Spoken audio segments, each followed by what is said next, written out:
Blake and Aaron's Spilling the Tea with Sandy. K-Man's top news headlines of the day from CMR. Well, good morning, Sandy. How are you? Good morning, Blake and Aaron. How are you guys doing? Happy Monday. Oh, Thank you. yep. Back at it. Cyber Monday. Yeah. Oh, that's right. Yeah. You know, they're I don't know if you were leading into it, but there was a record broken over the weekend, or at least like Black Friday. It was over 9 billion online worth of online commerce. Wow. Yeah, it's pretty crazy. Isn't that wild? 9 billion. How many millions Absolutely. in a billion? I feel like even here that the stores did pretty well also. All right, so let's talk about what's making headlines this Monday morning. Happy Monday, first of all, to everyone. We're sad to announce the passing of Mr. Ed Solomon, as he was known. This man is pretty legendary. He was in his 80s. Musician, fashion icon. A lot of you might remember his store. I do remember his store, yes. For many, many years. Yeah. I mean, this man had amazing taste in fashion, and he would often dress some of Cayman's finest. I remember when that store closed as well. It was kind of a sad day. I remember that. Yeah. Right. So he passed away yesterday. So condolences to his family. Oh, do you know what from? Sorry? Do we know what the cause was? I think it's just, he was sick for a little while. So kind of old age, sometimes you hit that 80-ish range and kind of goes down from there. Yeah. But super nice guy, and, has the respect of a lot of people in the community. So we're all very, very saddened to have heard of that bit of news yesterday. Over the weekend, there was also a robbery incident. It's more like a burglary because it was 3 o'clock in the morning. Thankfully, the gas station this time was closed. But Mostyn's gas station in Boddentown, again, just about 2-3 weeks ago, exactly, they were, victimized by way of a robbery on a Friday night, I believe it was. And here they are targeting the small business again, which is pretty sad. Yeah. So 3 o'clock Saturday morning, they broke out the front glass. No indications yet. The police actually haven't announced it, but we have our sources as usual. So no announcement yet in terms of what was taken. But, Another robbery. I guess the police are out and about. I know there's a couple accidents yesterday afternoon. I'm assuming the police are in high alert with the drunk drivers because they're leaving all the football matches a little sauced up. So hopefully, people think twice, get a designated driver, and call a taxi, something. I saw a lot of police on the roads this weekend. I think they're Operation Christmas Crackers in well, let's hope so. They're going to need it with World Cup here. So, right. So on Friday, there's a couple things that sort of took place. First of all, the Minister J.E. Banks, my apologies, opened a new state-of-the-art garage on North Sound Road. So this is part of DVES, which is the Department of Vehicle and Equipment Services. So they're the ones who essentially service various vehicles owned by the Cayman Islands government. So now they have what they say is a state-of-the-art facility, and they did the ribbon cutting ceremony for that late last week. So this is pretty interesting, but efficiency is important. And we're all happy to see that that was done. They're upgrading. Okay. So they service all the heavy equipment, the police cars, like everything, right there on North Sound Road. Nice. Alrighty. So we also had a Boddentown man who was arrested on suspicion of rape. So this isn't good news at all. And kidnapping, right? So the police say that he sexually assaulted a woman in her home on Friday morning. Wait a second. The 25th of November. They arrested him pretty quickly. Anyway, he's only 24 years old. So he's arrested on suspicion of rape, wrongful confinement, and aggravated burglary. So it seems like this is quite an unfortunate situation. But she reported that she was at her dress when the man who's known to her entered the house brandishing a weapon, restrained her, and then sexually assaulted her. So he was then transport. Sorry? They have this guy though, right? Yes, they have arrested him. Only 24 years old. Can you believe it? Wow. and they've transported her to he transported her, sorry, to another location, hence the wrongful confinement. So they said that shortly afterwards they were able to locate and arrest the man, and he remains in police custody. So any verdict on the other court case? I was just thinking of that one, and I need to double check the date, but I think we're coming up maybe this week. Okay. Yeah. So I'll keep an eye on that one for sure. Keep us posted on that. I don't know if you heard, Aaron and I were just talking about it earlier, just on a different topic. Canton closes on Wednesday. Yes. And then we were also up at Rum Point over the weekend. Is it this Wednesday? Yeah, Oh, this yeah. Wednesday, yeah. And then also they knocked down the old bar at Rum Point. Like they've cleared out where you could get drinks, that the bar there. Like, Yeah. And Oh, really? and the restrooms and all that gone. It's just they flattened it. It's just beach. So I don't know what they're planning there, but that's been there. Out. Yeah, that's been there for years and years. Yeah, that's bad. So just something for you to dig into. I was just curious. Yeah, I'll definitely look into away.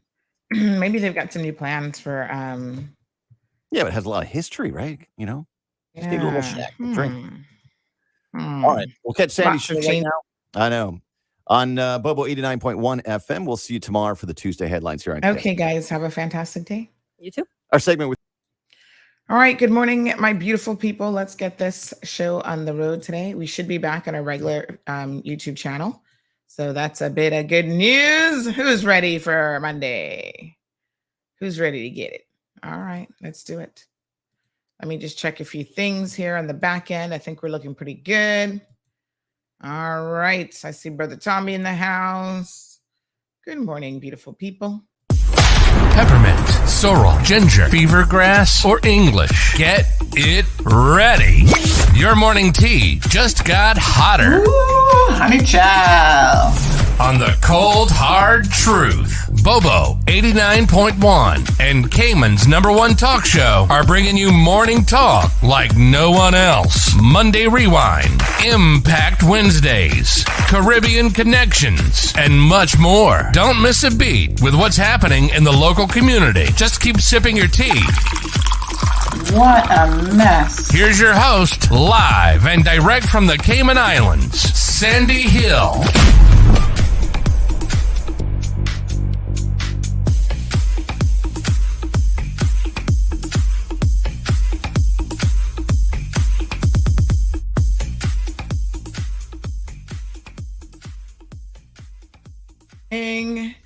Buenos dias, everyone. How are you guys doing? Happy Monday.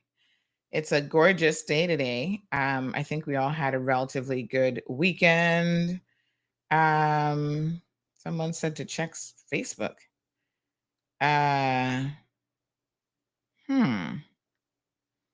Okay. So I don't know what that's about, but can everybody on Facebook hear me this morning? That person said they couldn't hear the intro for some strange reason. All right. I'm actually going to sit down with an audio person a little bit later on today and try to figure out, if I can, what's going on. It could be something very, very simple on my board itself in terms of the settings, because I shouldn't have to constantly be changing settings like I am. So I'm on it, folks. I tried to get a resolution Friday, but apparently everybody was closed on Friday in the US because of the Thanksgiving weekend. I didn't realize that businesses just went ahead and took Thursday, Friday, and the entire weekend off. I kind of don't recall Thanksgiving being quite that big of a holiday, but maybe it always was, and I'm not remembering it. So good for you, America. Take some time off and enjoy family time is essentially what ends up happening. So how are you guys? How was your weekend? We're edging ever so closely to the month of December. And of course, that means that we've got Christmas, which is right around the corner as well. So we got a lot going on around here. I'm trying to ensure that I'm drinking enough water. I'm really amping up my water intake as much as I can. In terms of our health, because we got to kick it in high gear now. We're literally right around the corner from August. When you think about it, once January starts, the year just is kicked off with a bang and things move super, super quickly. So I want to ensure that I try to drop some of this 50 pounds that I claim I'm supposed to be working on by then. What a mess. It's a lot harder once you don't get started, that's for sure. So we need to get a move on it. We definitely need to get a move on it. So quite a few things happened over the weekend. We'll be touching on some of those. Our major topic for today is going to be, I feel like I need some dreadful music here where I say they're back and you'll never guess who I'm talking about. Oh my gosh, stay tuned for that. And I got a couple of phone calls over the weekend, people asking me to look into a few things for them. So I'm on it. One relates to Cayman Airways. And then when I was talking to this gentleman about Cayman Airways, I remembered that I'm actually waiting for Cayman Airways to get back to me on another query that I sent in that has kind of, I've not heard a single word from them about. So, it's like you need to keep a media logbook of questions that you send in, because sometimes your questions kind of get ignored, or they say, oh yeah, we're going to respond, and then they never do. And, if you forget to chase it up, then it's like a hot mess. So I'm wearing some bright colors today. Got on my blue, my aqua blue. So I need to check into this and see exactly what is going on with that request. So I'll let you guys know if I can chase up Cayman Airways on those two matters. The guy says, I need you to investigate them. And I thought to myself, oh Lord, I may not have the powers when it comes to Cayman Airways that y'all think I do, but I will do my best to, at the very minimum, get the information. And then I'm going to tell you guys what it is once I have the information, because it is an interesting question that the man has posed. So we'll try to track it down a little bit. So let's go ahead and say good morning to everyone. We've got Miss Vernita in the house. We have Olivia who's here joining us. Evelyn is also here. Marshall, Aliano, Melita, Cece. Good morning to you all. Thank you so very much. We have, let's see, Melita, Cece. We've got Alice saying good morning to everyone. Miss Ethel is here. Felicia's also got it locked. Brother Tommy's in the house. Johan says, what kind of conspiracies plus gossip this morning on CMR? Oh, Johan, you're going to enjoy this one. We're going to talk about you conspiracy theories with the national ID. It's coming up. Wee Wee's here. Tommy says, yes, can hear you on Facebook. Did you hear the intro song, though? Hearing you loud and clear on Facebook. Says Miss Lulu. Miss Joy, good morning. Morna, I think my Achilles heel isn't ever that you guys can really hear me per se, but it's you hearing like the stuff that's coming through the computer. So like the intro and my guests and so on, that's what I need to fix. So I'm going to check all these things called mixed minuses and all this technical stuff on the board a little bit later on today. So I've got a technical expert who's agreed to kind of go through some of it with me a bit later on. Good morning to Miss Penny. Thank you so much. We've got Sharon in the house. Juliet is here, and Maria is also here this morning. So good. Bert, good morning to you. It's nice to see you. So it was a relatively uneventful weekend in the sense that we didn't have any major incidents that I'm aware of. We obviously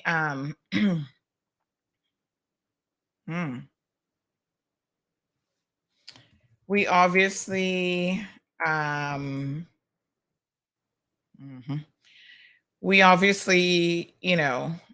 are keeping an eye on these news tracks for you. So no reported, thank God, robberies that we know about yet.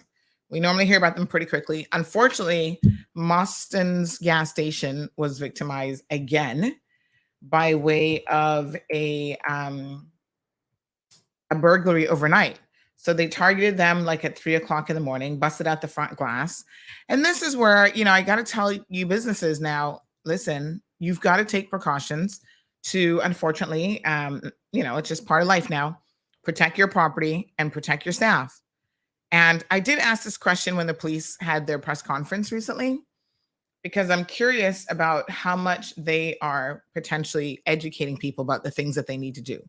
And I do think there should be an arm of, I mean, this isn't necessarily their job, but it's part of community policing. So maybe some of the security companies could offer this service because this is good business.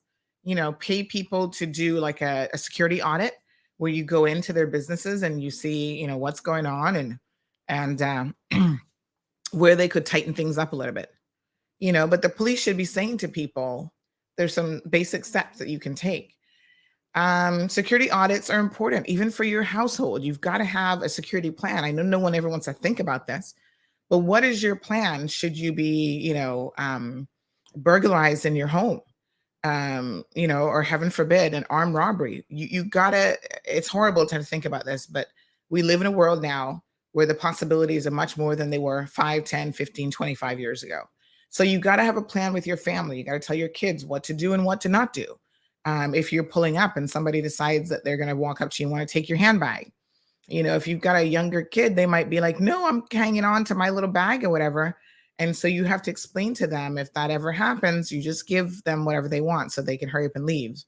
If you have security systems like myself, you make sure you have certain codes that even if someone forces you to go inside and turn off the code, you actually have a separate panic code so that in the event that, you have to turn it off, you're silently alerting the authorities that you're in trouble. There are things that you have to do, folks. Start thinking when it comes to your own security. You should have safe areas in your house that if something's going on that you can tell your children, this is where you go to if this type of situation is happening, not just hurricanes, but, unfortunately, robberies and stuff like that as well. Oh, my apologies, Froggy.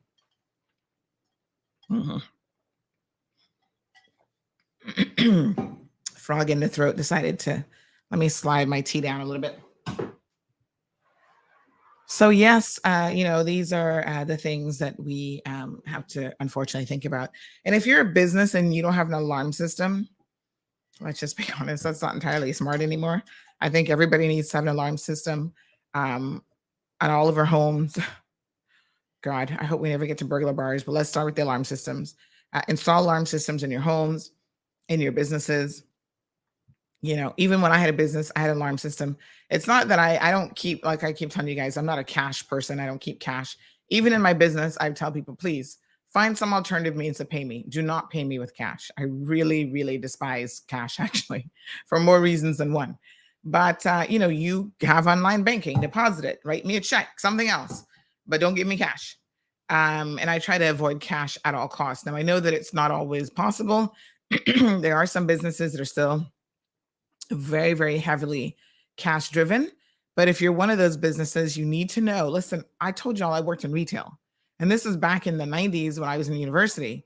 And even then we had certain protocols when it came to dealing with cash. Like you dumped your cash throughout the day into safe that then nobody on premise had access to.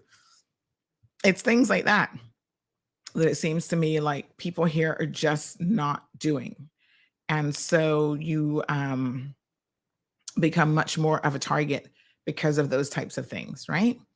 Now, the ability for them to just burst open the glass and, an alarm system or nothing goes off, it's really quite a sad situation. John says, I'm thinking about putting bars on my windows. I don't think we're there yet. Sad to say when I use the term yet. But most of the burglaries that are happening, it's not people just busting through the windows and stuff like that. So I don't know how much bars on the windows are actually going to help what's been going on. I think that unfortunately that changes the entire look of the place. Like when I travel to Jamaica, I'm always in awe. Like it makes me feel different when I see every single household with bars on it. It makes me feel definitely less safe. And I remember exactly where I am in terms of crime and safety. Like it's not the same at all. Most of us are driving vehicles now that auto lock when you get in them, but just little things like that are helpful. A lot of times I don't even carry a handbag if I can help it. Although lately I've been carrying one. It's just full of nothing but junk. I feel like I've got a brick, the kitchen sink, everything else in that handbag right now. It's full of a lot of junky things. And I was supposed to clean it out this weekend. That was on my list, but it didn't quite happen. But in any event, I will make sure I get to that a little bit later on. So yeah, so just take some precautions. I don't think that burglar bars are ready or where we're at quite yet. But what I would say is that definitely there are things that you can do. Making sure there's adequate lighting around your premise is also really, really important. Maybe we need to invite a security company to come on and go through some of these things with you all.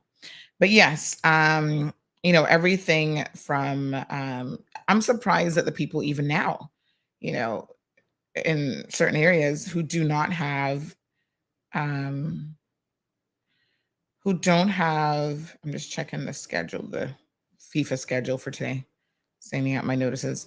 People who don't actually have, people who don't actually have lighting, like adequate lighting around their homes and lighting that is motion sensor. These things are so easy to do in this day and age. I mean, they're relatively easy install. They have them now with cameras as well. So the camera will detect the motion as well as the light and it'll light it up. Listen, security is important. I've even gone as far as, I've had a dash cam for many, many, many years now, but I have gone as far as installing a dash cam that even when I'm not in the car, if it detects motion, it starts recording. I'll tell you one day about the person in the neighborhood who made me have to invest in additional car security after they damaged my vehicle because she was one of those people who didn't want to pay people back. And so she was called out and her solution to it was come banging on my door, cursing and carrying on. And then between her and her husband throwing rocks at my car. And then the police were like, oh, well, we see a car going by, but we can't say for certain that it was them. I said, okay, we're going to solve that problem real quick. Updating of all security cameras to 4K with additional lighting capability that now catches the public road, because apparently the public road doesn't have security cameras that you can rely on. Listen, when we talk about the national ID, which we're going to talk about here in a second, I am all for putting things in place that make our lives safer. And I will give up a little bit of my personal security and my personal rights to make that happen. So I don't care if I'm on a public road and there are cameras on a public road. Record all you want. If I'm in the bushes doing something I shouldn't be doing, well, I guess I'll end up on CMR. Like the lady falling over the wall drunk in Baden Town. Remember the civil servant having sex with somebody in the bushes or whatever the heck she was doing? If you're going to do certain things in public, whether you're inebriated or not, in this day and age, you take a chance of anybody recording it. So put up the security cameras, I say, on every single street in the Cayman Islands, there should be security cameras. I'm all about it. I think that, we have to recognize that in the name of greater safety, and everybody's like, oh, did you read 1984, the book by George Orwell? I'm like, yes, I read it in 1984. Not quite, but yes, I read it way back in high school, which would have been the 1990s. And I'm like, so what? I'm not really, this concept of Big Brother snooping on you, overly exaggerated, but to be honest, if you don't really have anything going on and doing anything that you shouldn't be doing, then, why are you overly concerned about what Big Brother's doing? Yes, there are protections in place that should be in place with all of these things when it comes to data protection and so on. But we live in a technologically driven community where, believe me, like I was saying to someone yesterday, in America, pretty much anything that I want to find out about someone, I can put on my detective hat, or I can actually hire a professional detective and find out. There are databases that as soon as you update your phone number and other contact information, I could get that information if you live in the States. Believe me, I keep a watch on certain individuals all the time. Even when you think you buried your criminal record, you might have buried the details of it. Like maybe I can't actually see the file, but I can see the incident. I can get a mugshot and so on. So, I think that people have this sense of this uber privacy that they're trying to protect, which is really a false security blanket, to be honest. Miss Morna says, bars is like a death trap. Not only bars, sorry, but also, even people who have garages, that's one of the safety hazards of having a garage is oftentimes a vehicle can get into trouble in the garage, such as, fires and so on. And they're more dangerous than most people realize. Brother Paul is joining us. He's back home in Bermuda. So good to see you, Paul. Thank you so much. Jonathan says, I don't know about giving up my little bit of rights. Give them an inch and they will take a mile. Well, I want to know, first of all, Jonathan, what rights you think you have, and what are you afraid of? What mile do you think they're going to go to is the question. If you're involved in illegal activity, I do hope you know that there are certain things that they can do to be able to find out what you're up to in any event. When people say to me that my phones are being tapped and monitored, I had a lady calling me some months ago about that. They've tapped her phone. I've never even heard of this woman in my life. I'm like, why would the authorities be interested in tapping your phone? Is there some sort of illegal activity that you're involved in that nobody seems to know anything about? And she was very, very adamant about this. And then a bit later, she called and said, oh, it was a mistake, that something else is going on. I was like, woman, I hate to break it to you, but I've never heard of you. And not to say that I've heard of all hardcore criminals in this country, but if you were in the police's radar, I think you'd know why, right? And it's not a situation where they're just going to randomly be snooping on you for no reason at all. Morning, caller. Welcome to the program. Good morning. How you doing? Not bad. How are you? Compliments of the season. Yes, thank you so much. Tis the season. Good. All right. Catch this. Now, a number of years ago, my good friend, may God bless his soul, he passed away now. He called me and he said, hey, can you imagine they're breaking my house? Now the man's a police officer. And guess what? They cracked the window and pulled a little notch, push up the window. And his uniform is hanging just across from the window. And they could see his uniform. They can see his uniform. Push up the window and get in the man's house. Oh, no respect. No respect. No, can you imagine? Yeah. So he told me he know for years that I did welding before I came from Cayman, from Jamaica, come to Cayman. That was my first trade because I went to industrial training school, and that's my first trade. So he said, what? He said, can you make some burglar bars for me? So I go ahead and made these burglar bars. I don't care who want to say they want to make Cayman look like a ghetto making burglar bars. But guess what? Ever since I put burglar bars on my house, but the one in my bedroom, I have a swing on it with hinge. So if should in case of fire, I just swing it open, but I have a big padlock on it. Yes. So I can just open the padlock, but the keys are right in next. So in case of emergency, I can open and swing and jump up. Don't you think, two questions I have for you. If you have something in your house that people are motivated enough to get, do you really think a burglar bar is going to stop them? Uh-oh. Hello? Sure. You think it's going to stop them?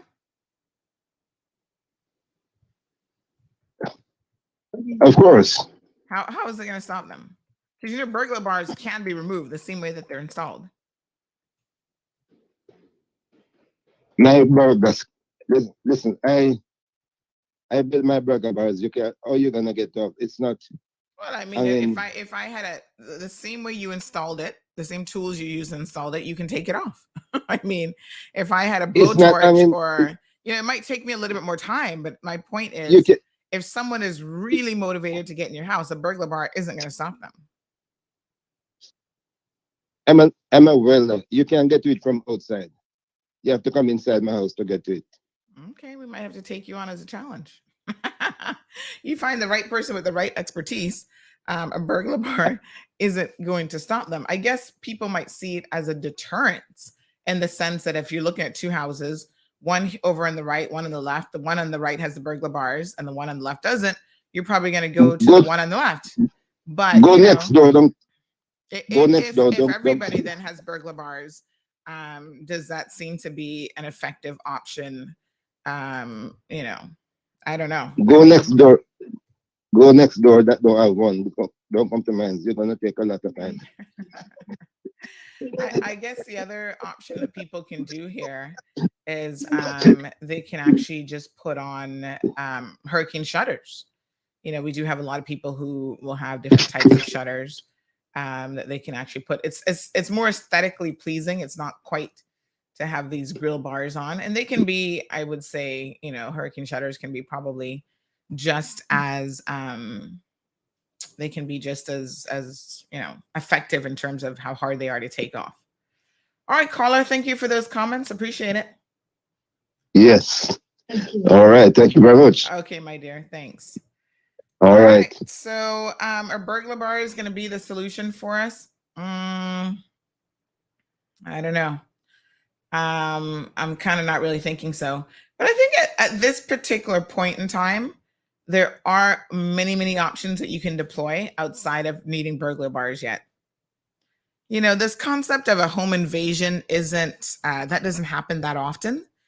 And there are people who are normally targeted, such as number sellers, because people know they can't be taking all that money every weekend. If they make 50 grand for the weekend, they can't just take that and bank it. So they're the ones who are more at risk than anybody else for that sort of thing. People lay wait them in their yards and stuff because they know they're walking around with a bag of money. The last armed robbery that we're aware of, you notice the police didn't really say much about it. The one in North Side that occurred, that was because that was an incident where there were gamblers. I don't know if it's a specific gambling house or if they were just gambling in the yard. But that was a situation where that robbery was directly related to gambling. So, you know, when the police talk about the fact that these things happen, and you know, they kind of know what's going on, so they know that those persons were involved in gambling. So they didn't put a whole lot of details into that one, but rest assured that that's exactly what that was. You know, sometimes it's also a question of common sense. Like the guy who was purchasing the vehicle, and he then decided to take cash with him for the purchase of the vehicle. I couldn't even believe that. I was like, who on earth takes cash with them? To me, that was, listen, you would never get me to purchase any high ticket item with cash. What? I must go and take cash at the bank? Oh, hell no. You give me your bank account details, hand me the transfer documents, and we do it that way. You know, if I need to go with you to the DMV because maybe you don't trust me, because we do live in that kind of crazy world, then, you know, it is what it is. We do it in real time, but I'm not bringing you cash and I'm not meeting you at some random parking lot when I don't even know you, you know, and make sure that you have phone contact and phone communication with people. Just don't be messaging them through these online classified websites and thinking that that's enough. No, link them to a phone number. Take it off the website. Like they can message you, they're interested in the product. I think it comes through to your email in any event. And then say, yeah, provide me with your phone number and contact number, and you WhatsApp each other so that you actually have created a paper trail when it comes to that transaction. And no, honey child, I need a name and bank details, also for KYC reasons, so that I can order you a bank draft for this purchase. Walk in with cash? No, my love. And I'm kind of curious, the police didn't go into any degree of details about that incident, but I'm kind of curious if the actual robbers ended up saying to him, oh yeah, bring cash for the transaction, because that should be a big clue right there that you don't want to be walking with cash. No, don't go around purchasing stuff with cash. You go and you look and you say, okay, I want it, yes or no. Draft up a little contract, as simple as that sounds. Right now, I have a young lady who reached out to me on Saturday who's begging me to help her because she purchased a car from a school teacher. Hear this joke. we're going to resort to trying to get him sorted out, you know, a little bit later on. But we need her to get her money back because she purchased the vehicle and the vehicle never even worked. And I thought to myself, do consumers not know in this day and age to get a mechanic to look over a vehicle? I mean, it does seem to me that common sense is lacking, is it not? What, really? You're buying a vehicle. You test drive the vehicle yourself. And if it's an older vehicle, especially, or if you have any concerns, then by all means, have a mechanic look over the vehicle for you. Now, the fact that he's a school teacher and he has refused to give this woman her money back is a little bit disturbing, but don't worry, we're going to be on him this week and see if we can't help her get her money back. Mr. Hugo, please pay this woman her money back. We'll be in contact with you. School teacher. These people have no scruples, but don't worry, we got your picture. We got a picture of the vehicle. We got the contract. We have everything. We'll be in touch with him a bit later on. I really try to give people the opportunity to do the right thing, although they haven't, before, you know, they're plastered publicly on CMR. You know what is so ironic? On Friday, I think I told you guys this, that we're not in the debt collection business. We try to help consumers who feel like they have no other choice, but we're not going to be doing that for businesses. And then just as I told you guys that after the show on Friday, a business called me and said, oh, you know, we have a delinquent list and we'd like to put it up on your website and on your platform. How much are you going to charge us? I'm like, no. I said, did you listen to the show today? They're overseas. I don't think they listened, but I said, no. As it turns out, we're going to say no to you loan to payday style businesses. You need to have your affairs in order. Maybe y'all get together as a team of businesses and create a website portal of your own. I'm sure it'll go viral in no time. So take the business advice from me and you set that up where that's how you will fish out these people who don't want to pay back their loans. But CMR is about the people's business, and we have a lot of things to be doing. So Aliano says, I'm sorry, but it's a never-ending issue, and we think giving up our freedom, which we never had, is going to fix this. No, this hot potato problem, passing the buck mindset is only making things worse. So Jonathan says, any of my rights is my pride. Okay, well, pride becomes before the fall. Aliano says these extra services going to compile and create extra costs. And as we can on this island already, it makes cost of living worse. In fact, I think, Aliano, the opposite is going to happen. It's going to streamline a lot of things and save money. I know y'all are anything that's different and new technology, which isn't new technology, has been around forever, really seems to make people think very oddly. And your thinking isn't always logical, Aliana, because there's a lot of cost savings that will come from the ability for government agencies to even cross-reference and share information, which you will authorize them to do. But still, it's a time saving. When time is money, and for some of us, that's exactly, time is money. I dare say that, all right, Flo keeps calling me. Listen to this. Hello? Watch this. Hi, pleasant morning. Yes, hi, good morning. Good morning. My name is Roslyn and I'm calling from Flo. How are you doing this morning? I'm fine, thank you. How are you? Awesome. I'm doing great myself. Thank you very much for asking. And I really do appreciate it. Wonderful. So you guys have been calling me for weeks on end now, and every time I pick up the phone, the call gets disconnected. And this is the longest that it stayed on. So I'm actually on a live radio show right now, but if you can tell me how I can help you, now that I've finally reached a live person, let's just get this done. Now that you've reached me, I should say. Right. How can I help? Okay, so this call here, I'm calling to speak with Sandra, right? Yes, Sandra? yes. Okay, Miss Sandra. So I'm calling regarding to your Flow account here presently. So I'm just looking this quickly. I'm just doing it here. 1 second, please. And what I'm going to tell you is now going to come as a shock to you, right?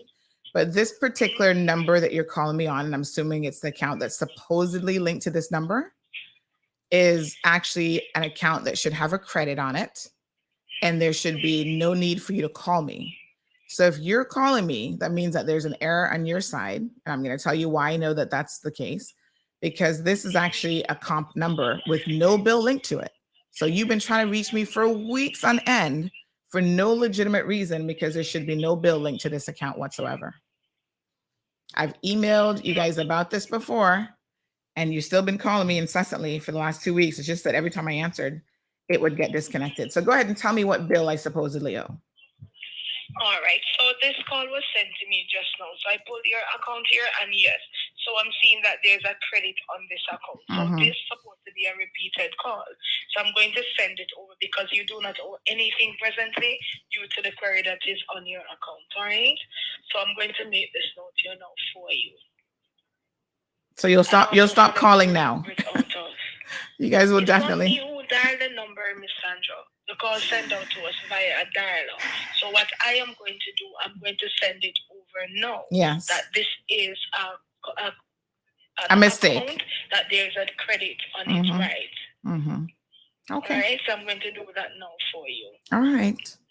All right. So thanks a lot for speaking. Yes, I appreciate it. And I'm glad it finally stopped. It finally stopped disconnecting, because at least we could speak to each other finally. That is so true. That is so true. All right. And I'm happy that the service is not disconnected myself, right? Yes, so that would have been another mess. Right. All right. So thanks again for speaking with me today. Okay. And your agent was Rosalind, Miss Sandra. Have yourself a blessed day. Okay. And remember, you can feel free to reach out back to us at Flow, which is at 1-800-804-2994. And an agent will be happy to assist you. All right. Thanks very much. Okay. You're welcome. Take care. Okay. Bye-bye. Bye-bye. Lord, at least I was finally able to speak to her, because these phone calls were really, truly getting on my nerves.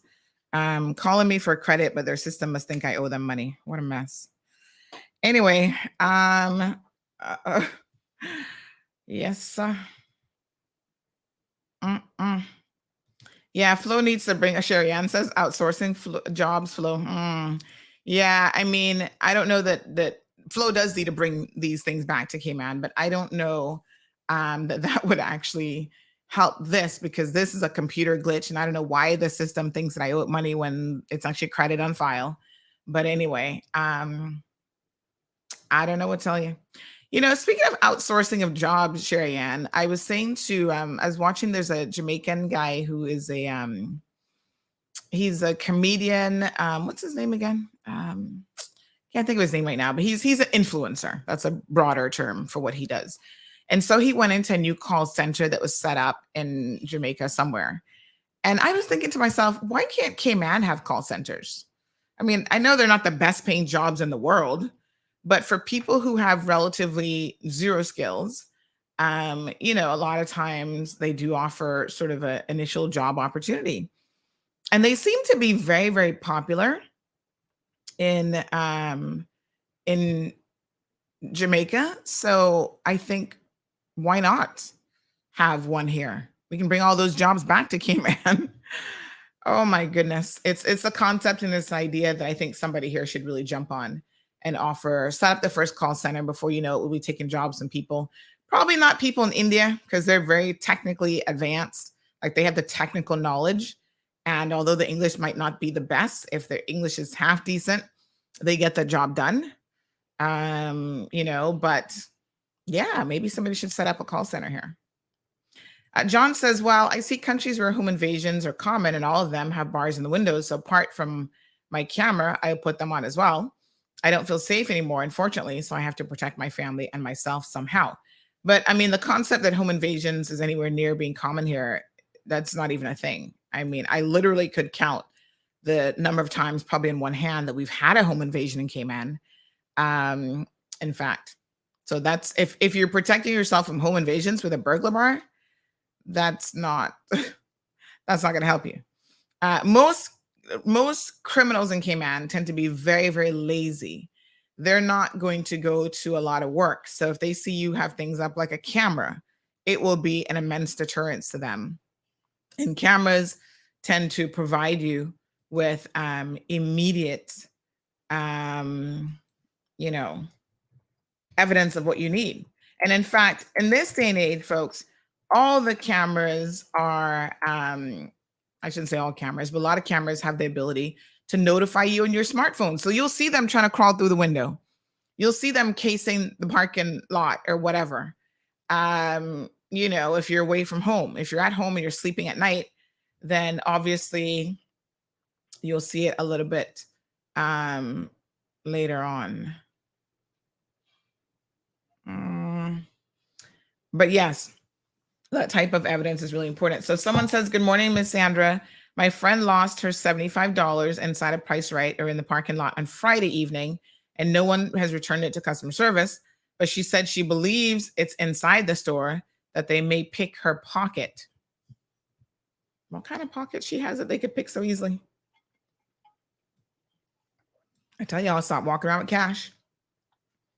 That's your best bet. I've never even heard of people here really pickpocketing people, and nothing's impossible, but I would find that really difficult to believe that somebody picked her pocket. Now, if the money was hanging out of her pocket, maybe it just fell out and somebody picked it up and didn't turn it in. I mean, people find money all the time, don't turn it in. So that's possible, but I doubt it was a pickpocket type of situation. And again, if you're someone who's going to walk around with cash, at least secure your cash. One of the reasons I don't walk around with cash is I'm actually very careless with money. I forget that I have money. Sometimes I go to my bag, I'm like, oh, where did that $50 bill come from? What was that linked to again? Did somebody pay me for something? Like, I'm trying to trace back where the money even came from, because, I don't tend to, take out cash, and businesses who need me to pay them cash, I don't frequent as often if I can help it, because I'm just not walking around with money. And so, yes, I'm one of those people. I'll just throw it in my handbag, and months later I find it and I go, wow, how is it that this even showed up here? So I had some money over the weekend. Somebody gave me money. Who was that? Oh, yes. Someone on Friday gave me some money. And so I gave my husband $50 on Saturday because he claimed he needed gas money. He's a person that anytime I see cash, he's like, give it to me and I'll hold it for you. And then I had another $50 in my pocket. I put it in my pocket, but I make sure I got deep pockets and I push it all the way down. And I went to lunch on Saturday by myself, and I paid cash with the lunch. And then I have whatever is left of the $50. You got to be careful with money. Money drops out of your hand. It falls out, but have they been pickpocket? I mean, I'd find that hard to believe. Lucille, good morning. Says, good morning, my Sandy. You will have to give Denny a job in the studio for himself in the morning. I love his comment, but he stayed too long, Sandy. I do not know what purpose the ship is coming to Cayman, because it is no benefit to the taxi drivers. I know what it is. I was in the business. Love you all. Stay safe. Morning to Brother Louis, joining us from Detroit. Says, even a sign from a security company. Good morning, Sandra and CMR family. Happy Monday. So Louis is saying even putting up a sign from a security company to let people know that your property is protected is something that is very useful. Yes, listen, I was saying, criminals tend to be very, very lazy. They're going to pick the home with the less trouble. So if you have a dog and they hear the dog barking, they're not going to be bothered with that. If you have a security system, hear this now, there's some doorbells that allow you to have dogs barking when you don't necessarily even have a dog. So y'all need to look into technology. Technology is an amazing thing. Everybody now has a Ring camera, but what a lot of y'all don't do is you're not subscribing to the Ring service. So when something happens, right, that subscription allows you to have it saved in the cloud. You can quickly download it, send it to the police, transfer it, all that kind of stuff. Dash cams that record. We have a lot of people going into people's vehicles now and stealing stuff out of the vehicles. Well, I'm not going to say you can't get into my vehicle. You can get in, but the camera is going to record and it's going to send it to the cloud. And, these are the technological things that people need to start investing in. And it's hardwired. So it's not a situation where they're like, oh, I'll just unplug it. And they think that that's going to solve the problem. Think technology. Burglar bars are old school. And some of y'all might think that that's the only way. But at the end of the day, there are actually better options. So someone says a simple car jack will pry the bars open. Anyone could simply install wireless security cameras for way less than burglar bars would cost. And there is also not just unsightliness of burglar bars, like I said, but there is actually the cost factor as well. Because, burglar bars that steal has got to be expensive. So this lady says it would really be a big help if the guy pays me back. I need to buy medicine and pay my room. Big help, really. So he owes her, let me see, $3,800 for a Volkswagen Beetle that she purchased from him that never worked. And he promised to pay her back. Shall we call him this morning? Normally, I don't do this on a Monday morning. I feel like Mondays is our Rewind Monday. We're getting into what happened over the weekend. But by show of hands, who would like me to call this school teacher this morning to see when he intends to pay this money back? Within 24 hours, the car was not even working. So it was $3,800, but she only paid $2,000 initially. And then when she found out the car wasn't working, he claims that he'd pay her back. Shall we call him? Y'all let me know what you feel for on this beautiful Monday morning. Shantiful, Shan, is that how we're pronouncing this? Shan says, good morning, Sandy. Thanks for keeping us informed. Have a blessed week. Stay safe. Richard and Shan says to call him. Anybody else? Shall we call him? All right, Mr. Hugo. Okay, let's give him a call. If he's a school teacher, he might be working. Well, let's see. That half the time now they don't even want to answer the phones when we call them, but we got you, did it, Tony Jill.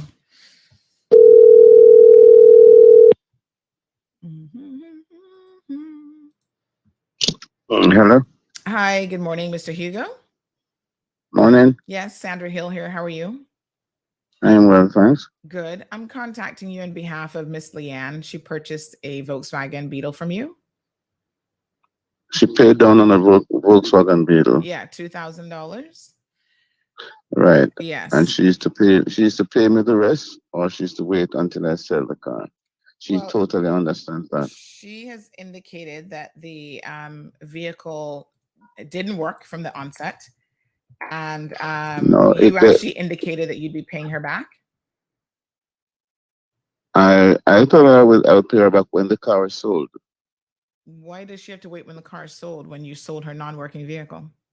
No, I didn't sell her a non-working vehicle. I sold her the vehicle, and then I tried the AC wanted working on, and she was going on and carrying on. So the thing broke down. You think that you can sell a non-working car to somebody else? I mean, obviously you hoodwinked her. I did not sell a non-working car, ma'am. I sold a car. She understood that I was working on the car from before, and that's I explained my process. I take a car, I fix it up, and I sell it.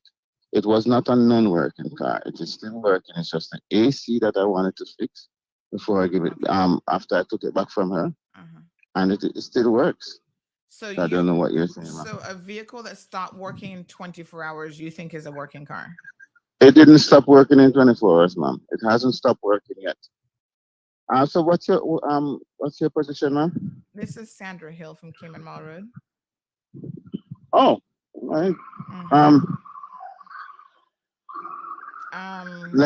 So you're intending to sell a vehicle to somebody else? No, I did not, ma'am. I did not intend to sell. I'm asking you. You just said that you're going to sell it. So she must wait on you. The question is, you don't think 5 months? All right, listen, ma'am. Listen. I told her my position. She knows that we spoke to the law. Everything. She will get paid when the vehicle is sold. That's the position that we're at now. All right. Okay. Have you put the car up for? I mean, I'm wondering if he's even put the car up for sale. This poor woman is sending me hospital photos of her in the hospital. Let me see, where is this? Is this in Cayman? You know, the woman says she needs her money. So he has a let me try and get this story straight here now.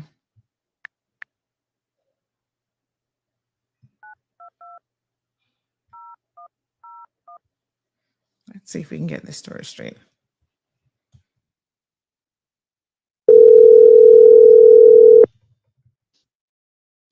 Hello. Hi, Miss Leanne.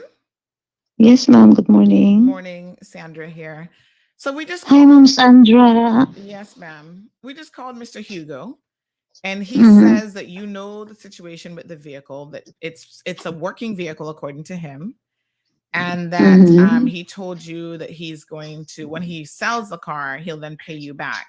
So tell us exactly what transpired with this vehicle when you purchased it from him. He claims you were told that he was working on it. No, ma'am. That's been what he's saying to everybody. So I have this conversation with him, and I can send the screenshot. He delivered a car to me 10 o'clock in the evening, and he said it's working. And during that time, I'm practicing also driving. I told him, okay, is this car good to go?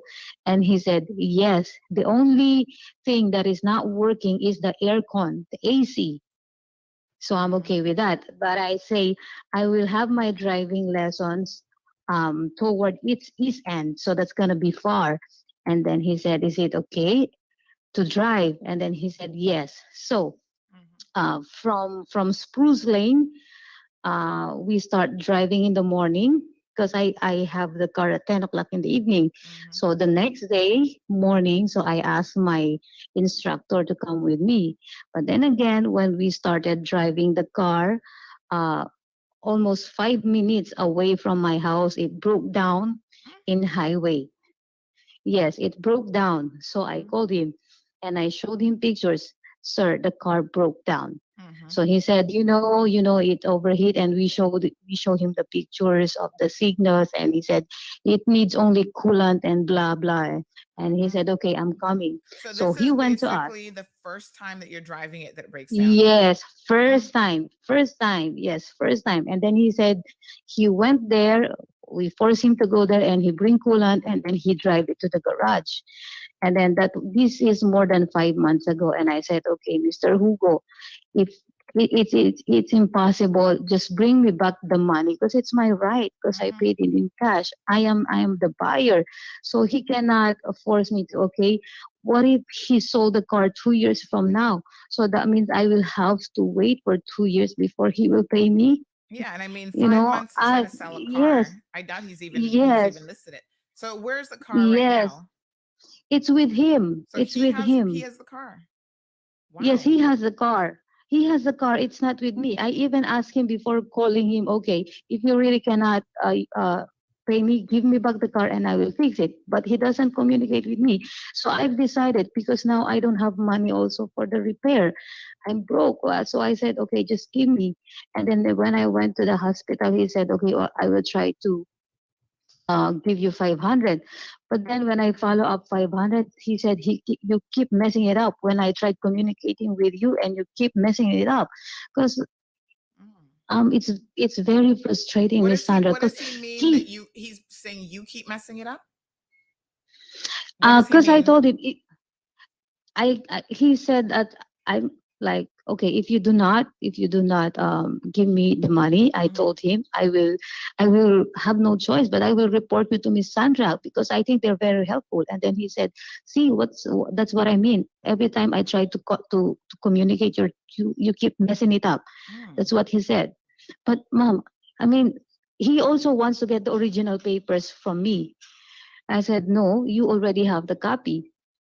I mean, everything, he's throwing everything to if me. He does that, then you have nothing. Yeah, so I have nothing. Yeah, I have nothing.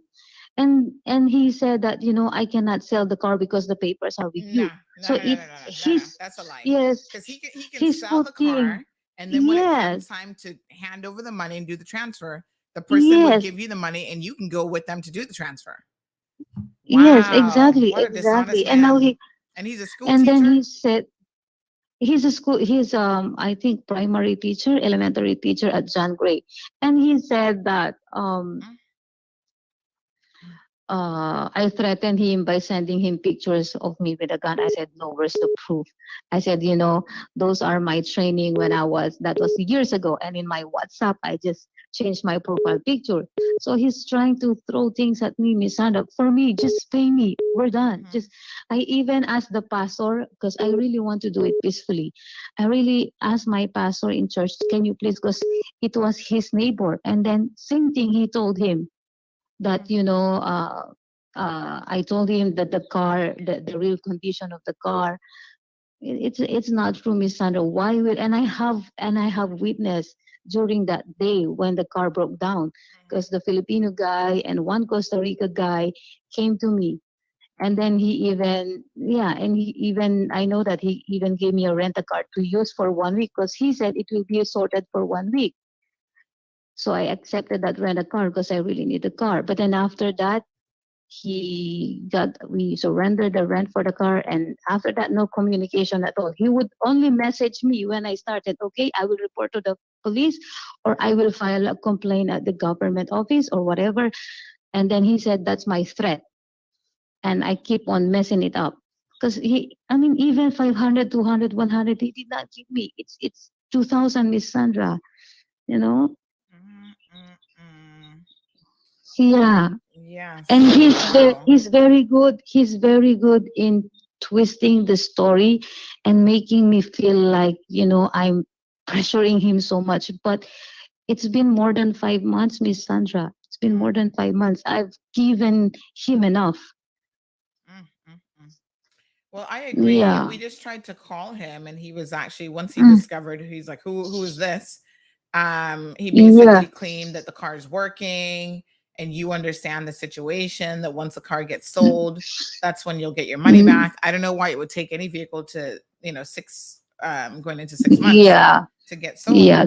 So, Yes, ma'am. as I said to you, we tried to contact these individuals to give them an opportunity to really do the right thing.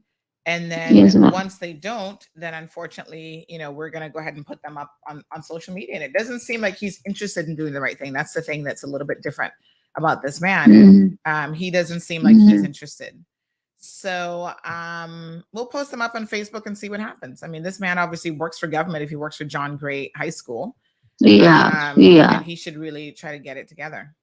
Very, very unfortunate. Yes.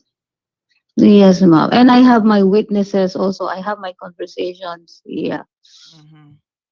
Yeah. He cannot throw things at me, and I have the receipts. Did you test drive the vehicle when you purchased it? You said he brought it to you late at night, and I have to wonder. Yeah. Yes. He brought it to me 10 o'clock. So I saw him driving it, and I said, because it's too late. So I said, okay, is it good to go? And then he said, yes. Okay. Because tomorrow morning I will use it. So it's less than 24 hours when it broke down. Less than 24 hours. That's why I immediately call him. His car is not working, because I believe if it's more than 24 hours, I might have a problem, like maybe it's my fault. That's why it broke down. So it's 10 o'clock evening, he delivered the car. So it was running from his place to my place. I think it's only like 15 minutes away. So he parked it in my previous house. So after that, in the morning, so when we use it for my driving lesson, supposed to be 10 minutes away from my house, it broke down, overheat and everything. The only issue that he was saying is the AC, the only issue. Because if the issue is like that, I will not use it until East End for driving lessons, because I'm a student. It's gonna be a problem for me as well. Wow. Yeah. And what kind of work do you do here, Leanne? What's your work that you do? Yeah, during that time I'm a recruiter. Okay. Yeah, but now I will have to exit the island also, because my son is sick and my husband has a bipolar disorder, and I need to go home as an emergency. But I don't want to tell them, because if they know that I'm leaving the island, they will not give me the money. Well, You're on air, so he might now know. But what we're going to do is we're going to go ahead and post him up. We gave him an opportunity. Obviously, he's coming with a lot of excuses. Now, I'm just trying to clarify his full name. He is known as Mr. Hugo, but on that paper, that's what he wrote. Yeah, so he seems to have some other. Is that YLYN? I think so. I don't know what that is. Yeah, I didn't have a chance to get an ID from him actually, because we used to be friends. Because when I first came here on the island, they helped me as well. I mean, gave me advice. That's why I let it, for 5 months, 6 months. I have, these messages begging for him. Let's not go there. Let's not go there. I really don't want to go there. Like this reporting. So, but keeps on ignoring me, rejecting my call, and then said, I will call you when I have the money. So there, he wants me to feel like on his time, I will get paid on his time, on his terms, not on my terms. Yeah. Wow. And what's the type of vehicle? It says something Beetle. I can't make out that first. Yeah, it's a Volkswagen. It says new Beetle, but I don't know what new means. It's obviously not new for 2000. No, I think it was, yeah, it was an old. And then also some of my friends, oh my God, you agreed to pay this amount. I mean, you can just get it for such amount. But I said, no, it's okay, no problem. Because I thought that he really fixed it well.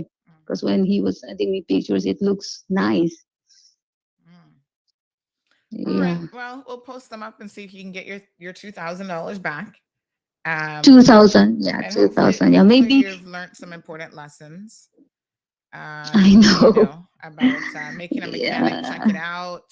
Don't take delivery of things like this late at night. Like, it's very strange. Yeah. Yes. Yeah. Things done under I was the cover waiting. of darkness normally have some Because other reason. I was waiting since morning, because he said he's busy, or the mechanic he's waiting for the mechanic and stuff. So we started saying he will deliver it in the afternoon, but then again, because of many uncertainties, he delivered it at night. So I said, okay, I'm just gonna drive it in the morning. That's what happened. So maybe you can try to call him one last time, and then if he's not cooperative, then maybe we can post just one more.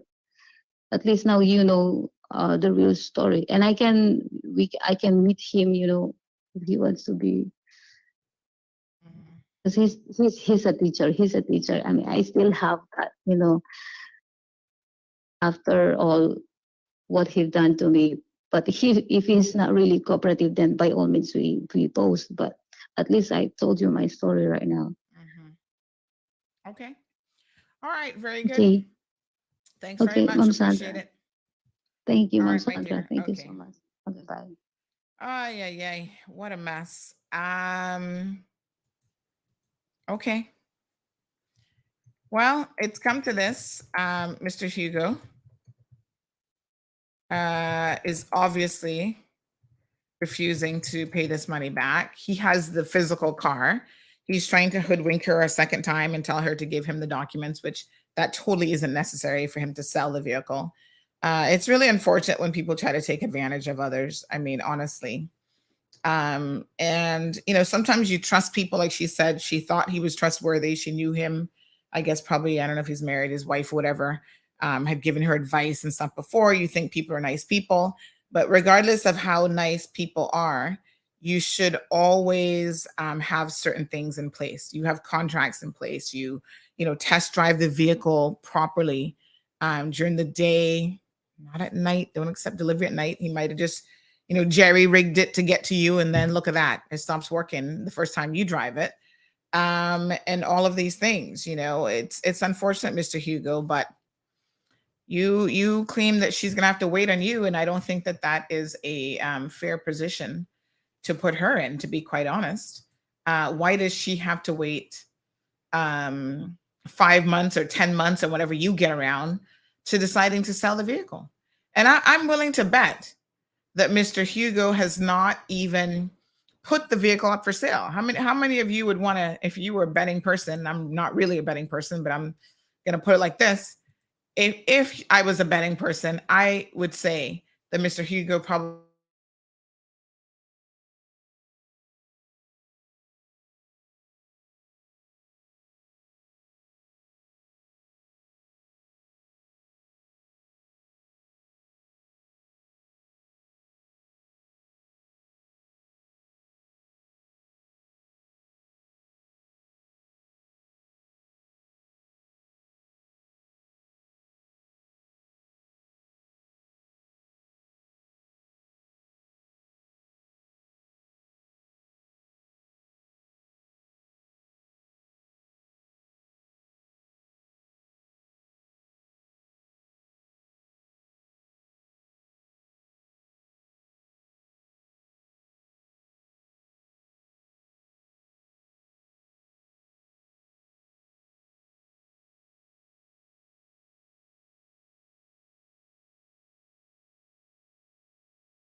All right, folks. My apologies for that. I keep telling y'all this computer is beginning to become a bit of an Achilles heel for me. I think we should be back on radio now. And let me just quit Dropbox because it can be Dropbox that's actually causing this issue right now. But yeah, there's a bit of a situation with this computer where it keeps giving me that blue screen of death. I've told you guys about it now. I think it's been happening off and on for a couple months. Not to worry. I've ordered a new computer, which should be hopefully by next week sorted out and in place. This is not necessarily an old computer, and it seems like something is conflicting that keeps giving it what we call in the IT world the blue screen of death. And so, of course, when that happens in the middle of the show, it's not very nice. Morning caller, welcome to the program. Yeah, Sandy, I'm not sure if you know, but you're out. I can't see you online. I just I should be hopefully back now. Okay, let me I go got back. got that blue screen on the computer, so I had to restart. Well, it restarted for me. Let me put it that way. Okay. No. Yeah.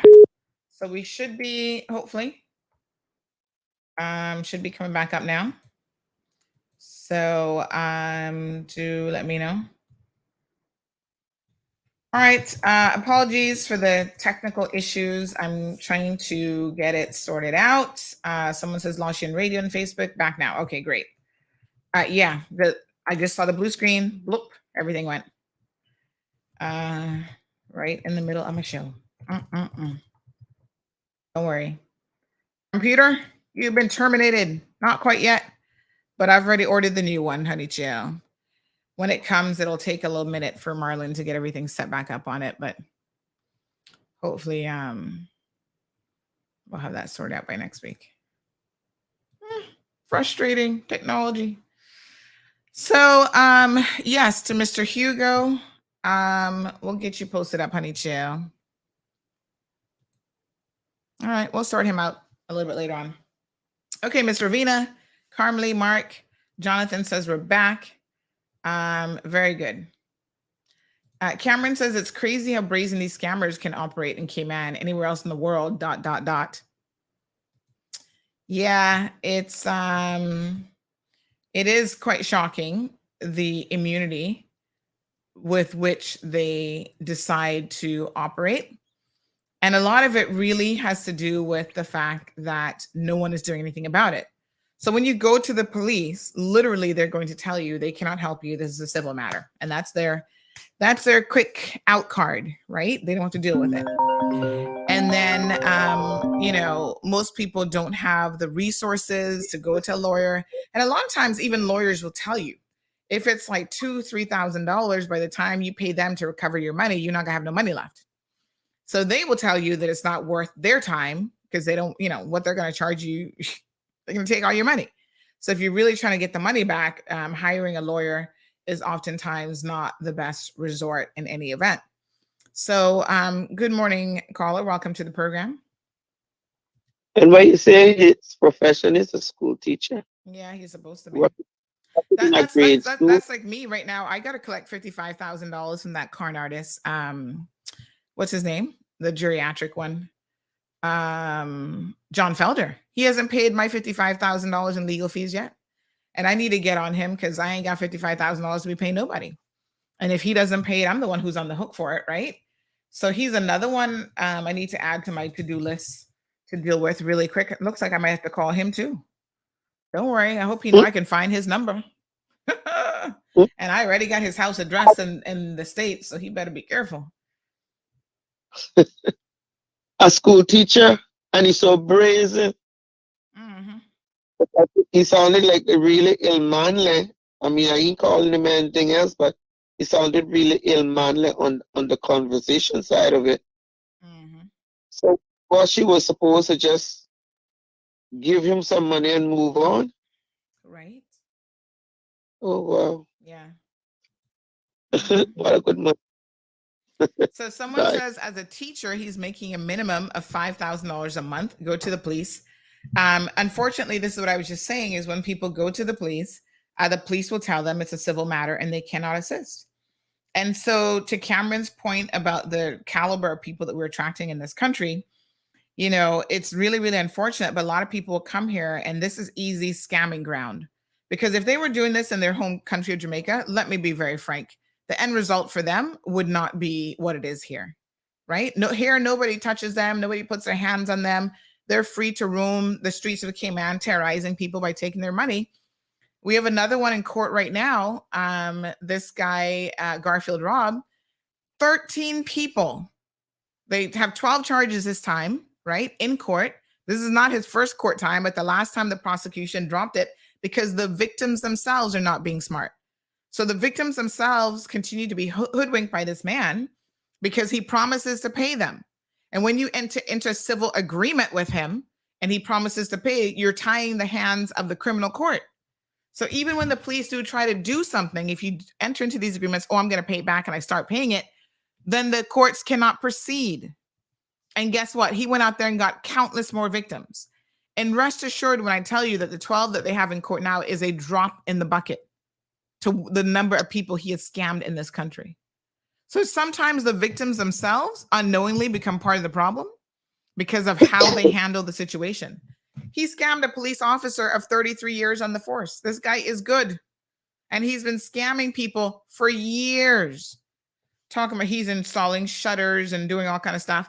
And the man not doing nothing, bringing a couple pieces of scrap metal and used material and throw it on your yard. And when you see it there, you think, oh, he's going to start the work any day now. 6 months, a year later, he still hasn't done a thing. And then he moves the scrap metal around from one job to the next. Caller, it's a mess. And I think that there definitely is more that needs to be done. We'll post Mr. Hugo this morning because his attitude, I think, speaks volumes in terms of what he is prepared to do and not do. And he is a civil servant. Somebody says report him to the deputy governor. I mean, I don't think that the deputy governor will do anything in terms of, you know, poor France. He's laid up anyway in bed trying to recoup. But I don't think that he will do anything in relation to these types of matters. But again, it does certainly speak to the volume of people, not the volume, but the caliber of individuals that we are hiring in the civil service. We're hiring a bunch of con artists and paying them on government dime to scam people. Can you imagine? What a mess. Anyway, my dear, thank you very much.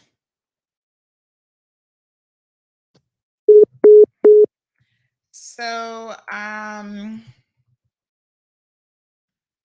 yep, pay the woman back her money. I tell you, I can't even. Some days I just have to really shake my head. Volkswagen Beetle.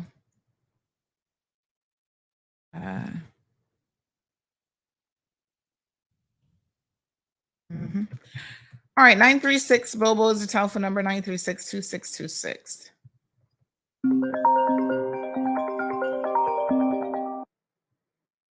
Good morning, caller. Welcome to the program. Good morning, Miss Sandra.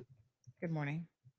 I just would like to say they need to consider this whole it's gender abuse, because all of these things, the cars, the this, the that, they're all aimed at females. You know, all the scamming, every one of them, whatever form or shape, it's an abuse of the females.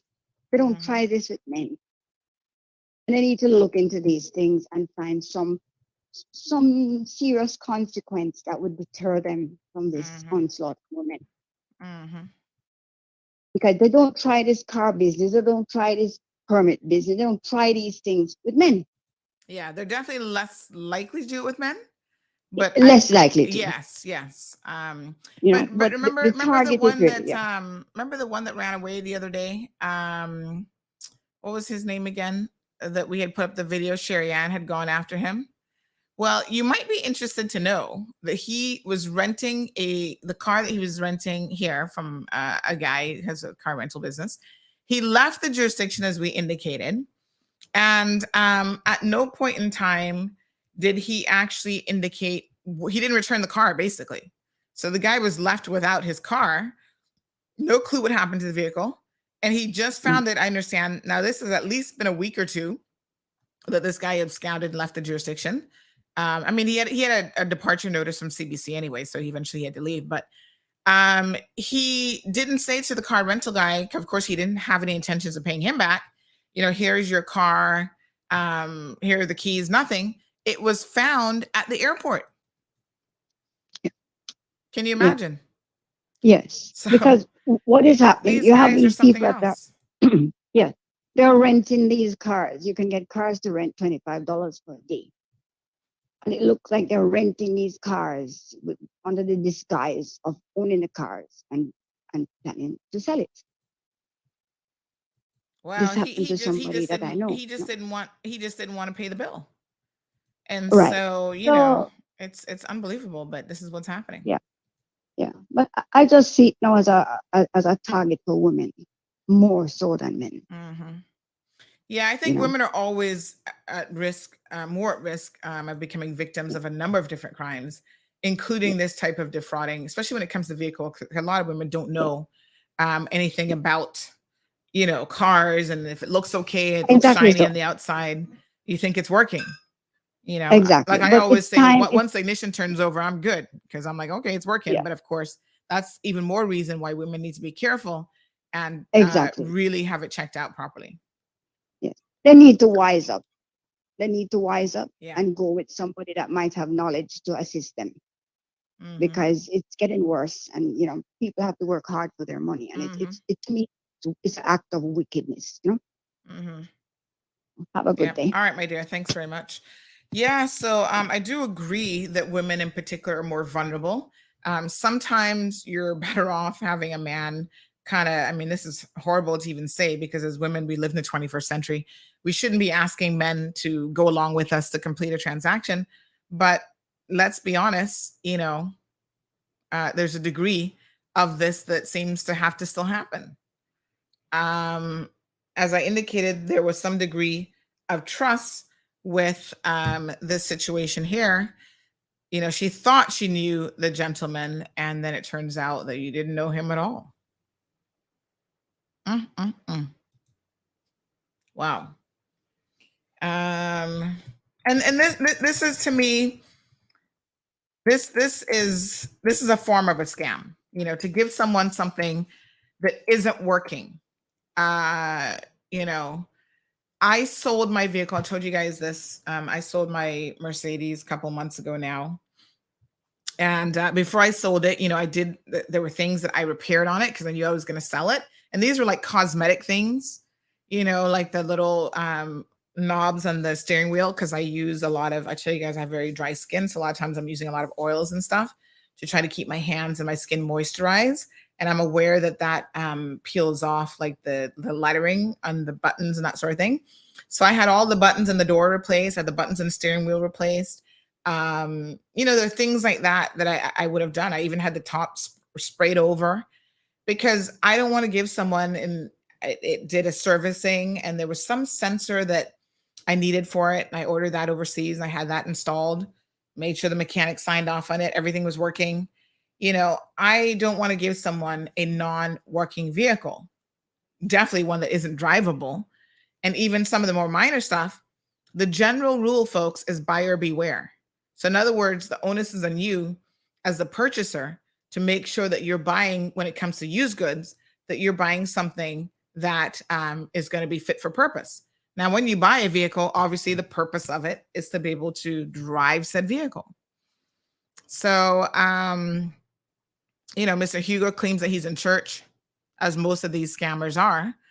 And this, to me, this is a form of theft.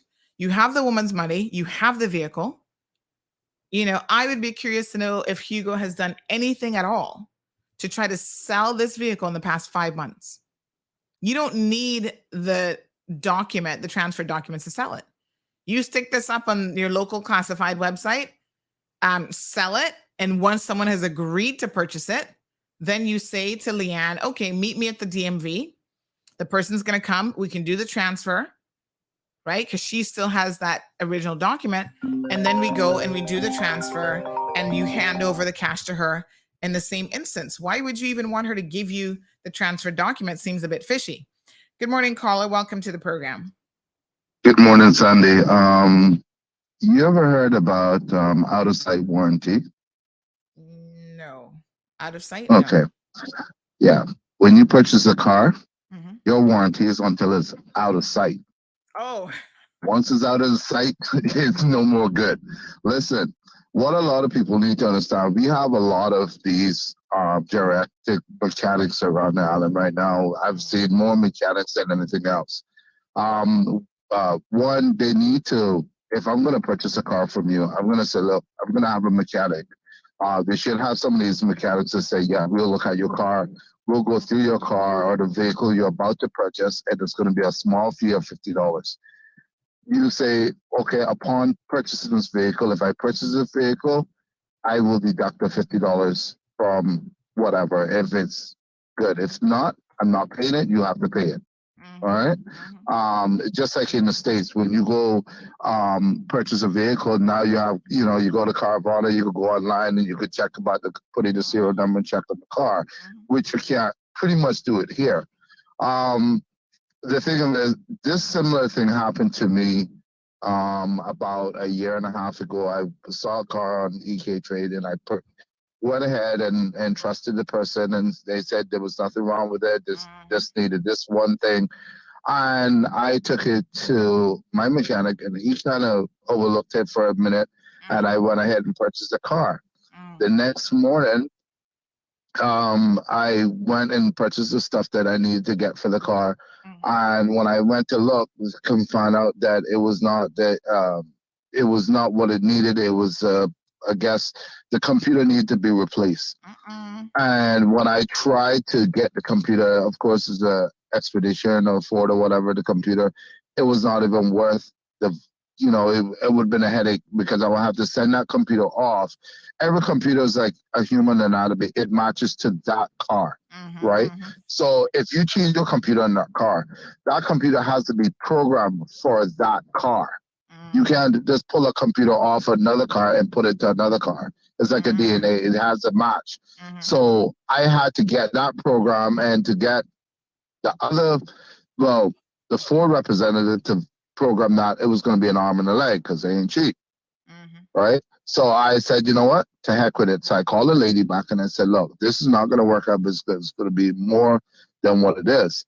What I will do is everything that I purchased for the car, the oil, the extra oil, the spark plugs, the coilovers and all of those stuff, the coil plugs and whatever, I will give them back to you. Just give me back my money. And then if you sell the car, I help you because I know they were struggling. There were some people that were struggling trying to get some extra money. I said, well, if you sell the car, if you make a little extra money, you can give me back the money. But otherwise than that, I need my money back. And they're like, she said, well, let me call my husband. I'm like, this is not I'm not begging you for the money back. I need my money back because what you told me you were selling me this car at is not. It's need a lot more. I'm over $1,000 and I just purchased this car. So I called them back the next day, the same day, and they gave me, I think within 24 hours, they were happy to give me back the money. And they no ill will. I carted the car right back to their house and drove it there. And I mean, it was drivable, but it was not worth me spending another $1,500 to $2,000. The thing of it is that you have a lot of people who she should have known that it was a red flag from time. And it's not her fault, but look at the red flags. You need a mechanic to check your car before you bring it to them. Number one.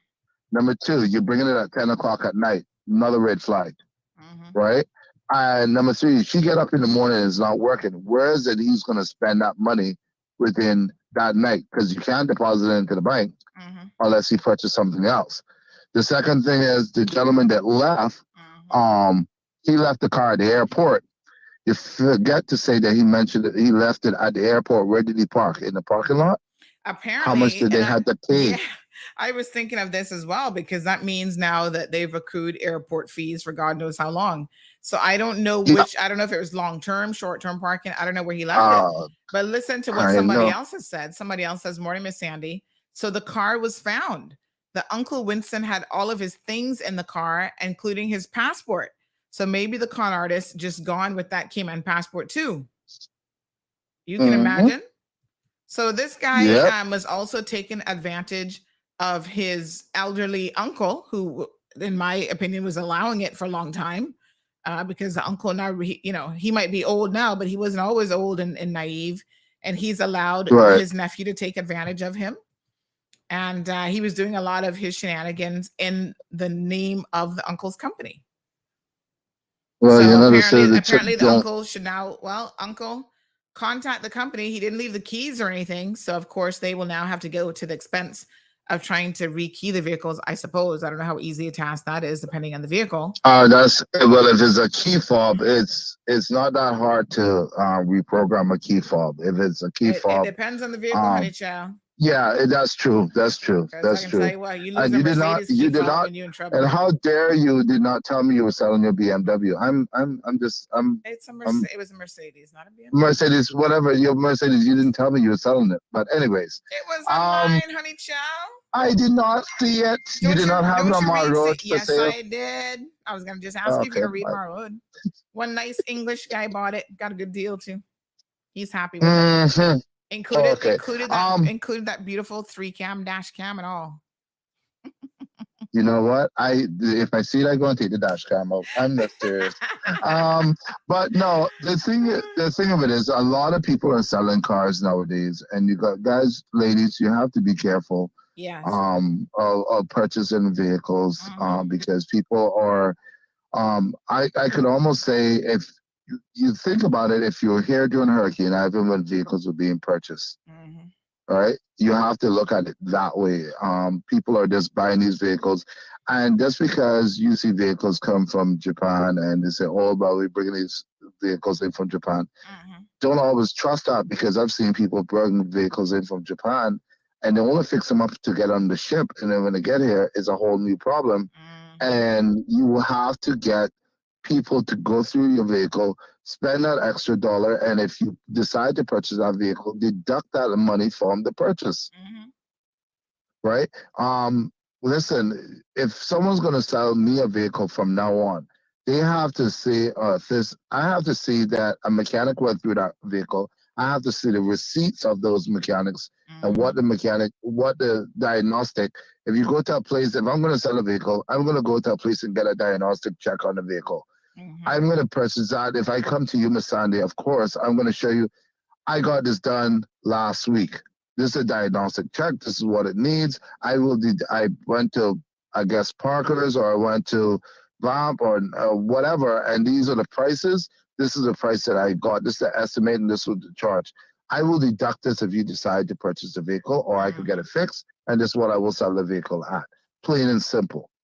I mean, the thing of it is, yes, they're taking advantage of women, because God knows if it happened to a certain person, men, you're gonna hear that person being charged for assault. And this is a thing that people keep saying to me, and why people say, Sandy, thank you so much for doing this, because some people might not like being named and shamed, but the alternative is people are going to start taking matters into their own hands, and it's going to get ugly. But don't get me wrong. You have a lot of women up here that will go toe to toe with some of the guys as well. So I'm not going to say that women are weak. I'm going to say you have some women like Miss Charlene that will go toe to toe with you. Right? The older Caymanian women, they will not back down. They will, trust me. They will get one time and switch or something. Yes, trust me. He will get slapped with something. One time and switch or one crowbar or something, whatever they could get their hand on, they will do it. But at the same time, you gotta be careful when it comes to purchasing vehicles, and getting things like that, and have it in writing. Have it in writing.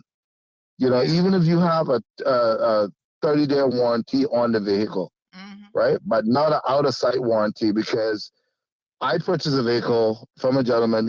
I purchased it the same day, right after I got back my money. And he told me this was wrong. He told me the seats needed to be recovered. And I'm like, you know what? That's fine, because I have another vehicle that I don't like to drive up and down on a regular basis. So I said, I just want, and that one, basically, all I have to do is run around with a gas truck following behind me, because she burns gas fast.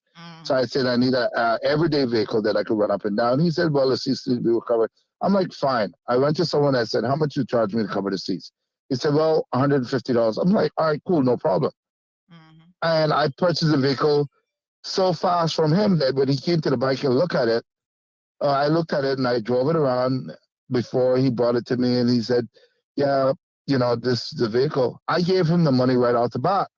And he was so excited. He goes, oh my God, how am I going to get to work? I said, I don't know, but this is my vehicle now, so you have enough money to catch a cab. And jokingly, and he goes, all right, fine, no problem. I said, no, go ahead and drive the vehicle, because I had a rental vehicle at the time, and I'll come I'll come pick up the vehicle from you in the morning. Just don't hit it, and we'll be fine. And I went and got the vehicle and gave him enough time, and that was fine. And unfortunately, because he was a non-national Caymanian, when he went to go deposit the money in the bank, of course, because of the amount, they didn't want to receive the money from him either. So then I had to go back to the bank and explain to the bank that it was me that I got the money from, and show them where the money came from, and they accepted it that way. But people have to, ladies, be careful. Learn. There's YouTube. All right? There's Google. You can figure out how to do things and learn to get mechanics. There's a lot of mechanics. There are diagnostic machines. You could go and get it. Tell them to go get a diagnostic check and bring that diagnostic check. So one of the most important things, get a diagnostic check. They cannot cheat that. Once they bring that receipt in your hand, they can show what's wrong. You could take your time and check and see what it costs to get it fixed. And then if it's worth your while, they go from there. But do not just purchase it because they put a little paint job on the car and armor all the tires and 8.7 the engine and put some WD-40 in the engine, and all the engine looks clean. Yeah, okay. It doesn't. You know what I mean? So that's just a word to the wise, to the ladies, and that's also good for men. So I'm not being, don't generalize it, because even though the lady says it's going for gender, you have a lot of women who educate themselves. And you have a lot of women who are very naive, and then men too, because men get conned too, right? And naive. And they say oil and water do not mix, right? Friendship and money does not mix. You wanna ruin a friend? Lend him money. That's all I gotta say, Sandy. Thanks, but my dear. I appreciate it. The next car you're selling, tell me. Bye. Bye. Yeah, my cars always go with ease, because I must admit that I take care of a vehicle. I know some of y'all men ride vehicles hard like you're on a racetrack. That's not me. I'm nice and easy. And yeah, I believe in taking care of my stuff, generally speaking, anyway. So, I mean, again, the general rule is buyer beware. You've got to take precautions to protect yourself. All right, let's move on from con artists because Charlie could take up so many of our time, so much of our time. Miss Ethel says you're to your caller, so true. Women need to step up too, so we don't get taken advantage of.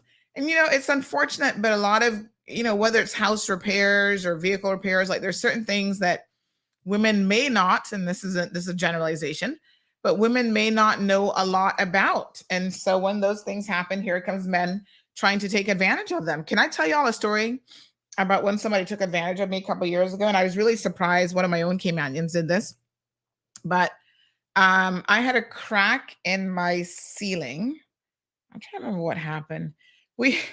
Oh God, we have sufficient attic space where another family could really live up there. It's a very, very high attic. So anytime we have repairmen come and they have to go up in the attic, like, oh my gosh, you have so much space up here. This is amazing. You could do a second floor. And I'm like, ugh, I'm not into it. Don't worry about all that. But they need to get to the AC ducting and different things in the attic. So a guy came over. We've actually had several people step through our ceiling. I mean, it's happened about 4 times now. And anytime people go up there, I'm like, listen, you step through the ceiling, you hurt yourself. Don't be looking at me for no paycheck. You need to walk carefully. I don't go up there myself. That's Marlon's domain. There's nothing in the attic space for me. Okay. And so somebody went up there and stepped on something, I believe was this time. And so there was a crack. Once somebody almost fell through completely, and thank God they didn't, because they would have landed on my glass breakfast table, which I've had for umpteenth years. I brought it from when we moved from our apartment. I love that little round table. That's where we eat most of our meals instead of in the formal dining area. And it was right over that, close to the light fixture. I was like, oh God, thank God they didn't come through the second floor.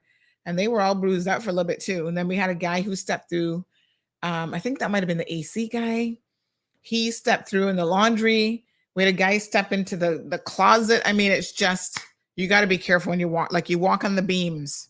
Don't step on the ceiling itself. Anyway, so this guy needed to repair, so I call this guy. He's a Caymanian, older guy. Supposed to be one of the best sheetrock people in Cayman. Supposed to do great knockdown work, sheetrocking, whatever. So here I am now calling him and saying, hey, I know your brother. I know this one recommended you, blah, blah, blah. I need this done. So he quoted me a price. I didn't think too much about it. And I said, yeah, okay, come and do it. Because I just want this thing fixed. So when I told my husband about it, because a lot of times I'll just be like, honey, I'm just going to have this fixed. I'm going to have this done, And then he said, how much is it costing me? Or how much is it costing? And then I'll say, and he's like, that sounds a little bit expensive, don't you think? I was like, I don't know. I don't know the price of these things. I'm like, is it? So I said, you know what? I spoke to, I think it was Kevin. I think I might have said it to Kevin as well at the time. And Kevin said, Sandy, that sounds like a lot of money to fix that little piece of sheetrock. And I said, yeah, but I know there's also a good deal of work involved. You got to cut out the square. You got to put it back in, and you got to make sure the knockdown matches the seat, So I messaged the guy and I said, sir, no offense to be taken here, but I'm being told that your price seems a little bit inflated. Are you sure that this is a good price for this job? Because I think it was a construction guy who said to me too, oh, that seems a little high, honey child. What are you paying that kind of money for? So anyway, when I said it to him, I got to tell y'all what he said to me. I couldn't believe the guy actually fessed up. But he said to me, he said, Miss Sandy, you're right. That price is, I'm trying to look up his number now. Trying to see if I can still see the messages. So he said, yeah, he said, Miss Sandy, you're right. That price is overrated. It's too high. But I had this is how he explained it to me. He had a bill coming in that he needed to pay. And so basically what he did was he charged me what he needed in terms of money at the time. And I was like, what? So you didn't charge me what the job should have cost me, materials and labor. You're charging me what you need in your life right now? I was like, really? And he apologized and then obviously reduced the price to what I should have paid. And I was like, wow. Oh, man. You know, that's unfortunate because here I am, the type of person who would use you over and over again and who would recommend you to other people. And now you have just disclosed to me that you're actually a dishonest person. Because no matter how you slice it, I mean, eventually he confessed, but what if I never said to him, why am I paying this price? He would have never fessed up to the fact that he was actually overcharging me based on what he needed and not what the job should have cost. So I was like,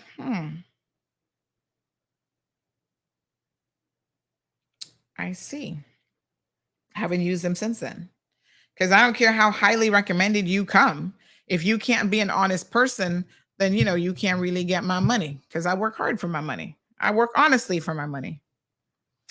Well, I tell you, you'd be surprised because this is definitely not someone that I expected that would have scammed me in any way, shape, or form. Miss Ethel says they think because we're females that we don't know crap. So wrong. I was interested in the vehicle. The first thing the guy asked me was, is it for you or who? I told him me. And right away, con artist tripped in. I caught on and started asking him questions about the vehicle. He was shocked, shaking my head. My seller was a Jamaican national. Mark says it should be lower for inconvenience. Good morning to Everton. So good to see you. All right, let's talk about our anti-vaxxer friends. Oh, Lord. You know, during COVID, they were in high alert, of course. They really just, oh my gosh, what can I say about them? Except they were really just wanting to confuse people, muddle the water, you know, just do the most, do the most. So now the anti-vaxxers have joined other conspiracy theories, and they are all about trying to convince you that the national ID that's coming on board is going to be a situation of Big Brother. It's not a good thing. Oh my God, don't do it. Fear mongering. They're going to come and steal your babies and your children, and your life is going to fall apart, and it's going to be horrible. They created these kind of like secret, but not so secret WhatsApp groups. And apparently now that COVID has died down and they don't have anything else to talk about, they have tried to continue the conversation with certain things. So I know people who are in these groups and they're just there in the group to watch the train wreck. Because you know that people, generally speaking, love a train wreck. That's why y'all love when the show gets super shady and salty, because y'all just love, you're like, oh, honey child, here comes the mess. Here comes the drama. Here comes the sus. Here comes the train wreck. And there's something to be said for watching that sort of thing unfold. And so there are people in the group who don't share their sentiments, but they're there because they're just curious. They're into voyeurism. Voyeurism of the craziness is what they really like. So, you know, when I think it was Mr. Matt Brown and Mr. Ian Tibbetts, not Matt Brown. Oh gosh, what's his brother's name again? Oh Lord, I'm always confusing these two brothers. Somebody said to me the other day, somebody's like, are they twins? What's his name again? Not Matt, but the other brother. Charles Brown. Is it Charles Brown? Anyway, Mr. Brown. When he came on the show with Ian Tibbetts and they spent a good couple hours on the program, over 2 hours actually, answering your questions, getting your feedback. You know, we all left with a sense of not only is this going to be something beneficial to the people of the Cayman Islands, that the vast majority of you saw the benefit of it, you wanted it, and in fact, many of you actually said it should be mandatory, although that was not the recommendation that they had put to government. And so, you know, the bills have been out. People have been able to have a look at them. They're actually coming to the Legislative Assembly on, I believe it's December the 7th. Hold on one second. I'm going to tell you the dates. So this is one of the pieces of legislation that's actually coming. the identification register bill. And so people seem to now, and it's so ironic that while the conspiracy theories have showed up over in Sterling's show, thank God he can deal with them because he seems to enjoy a good conspiracy himself. They showed up on his show on Friday, and they are just, you know, they're now on high alert with this whole thing, and I find it so incredibly interesting. All of a sudden, now it's, oh my God, this identification bill has issues, it has problems. And you know what I also find particularly interesting about this? I saw a post on social media about this, and you know, there are people who have an opinion on this who unfortunately mhm.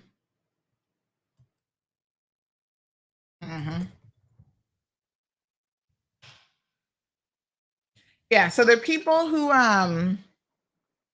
unfortunately haven't even listened to what they have said about how this is going to work. I mean, they spent quite a bit of time explaining the process, going through the details. You can choose to get the ID or not get the ID. The register itself will be something that they will maintain that is going to now collect some very basic information on all people in this country. And so because the ID is the optional part, the naysayers now have not jumped on that part of it necessarily. But what they have done is they've now jumped on the register. Well, this is where we need to be concerned. People collect data on you every single day. It's like when I went to the bank, we're talking about selling the car. When I went to the bank and I presented them with a draft for whatever that amount was that the car got sold for, they were like, oh, we're going to need a source of funds. And I'm like, well, the source of funds is I no longer have my Mercedes. The car got sold. That's the source of funds. I could show them, certain bits and pieces of information. Actually, we didn't even do a contract with this gentleman, but I could show them the transfer document that has now been, handed over, transferred. And they said, right, our people might come back asking you for additional information. It's kind of a bother, yes. But who am I to tell the bank? They have their processes and their procedures in place. So the banks in Cayman ask you for all sorts of information. And you may think some of that information is unnecessary, but guess what? If you want to have a banking relationship with them, you better cough it up. If they ask you for source of funds, if you have a company and they say, we need to see your financial records, you're not in a position to tell CNB or Butterfield that that's none of their business and that they're not going to see how much money you're making, et cetera, et cetera. They will actually say to you, we need a printout of your financials. What are you going to do? They're collecting data on you. You're going to say to them, oh, well, you kind of have the information because I'm trying to protect my privacy. There's nothing more private, folks, than your finances, than how much money you're making. That is extremely private information. Other than probably what goes on in your direct household.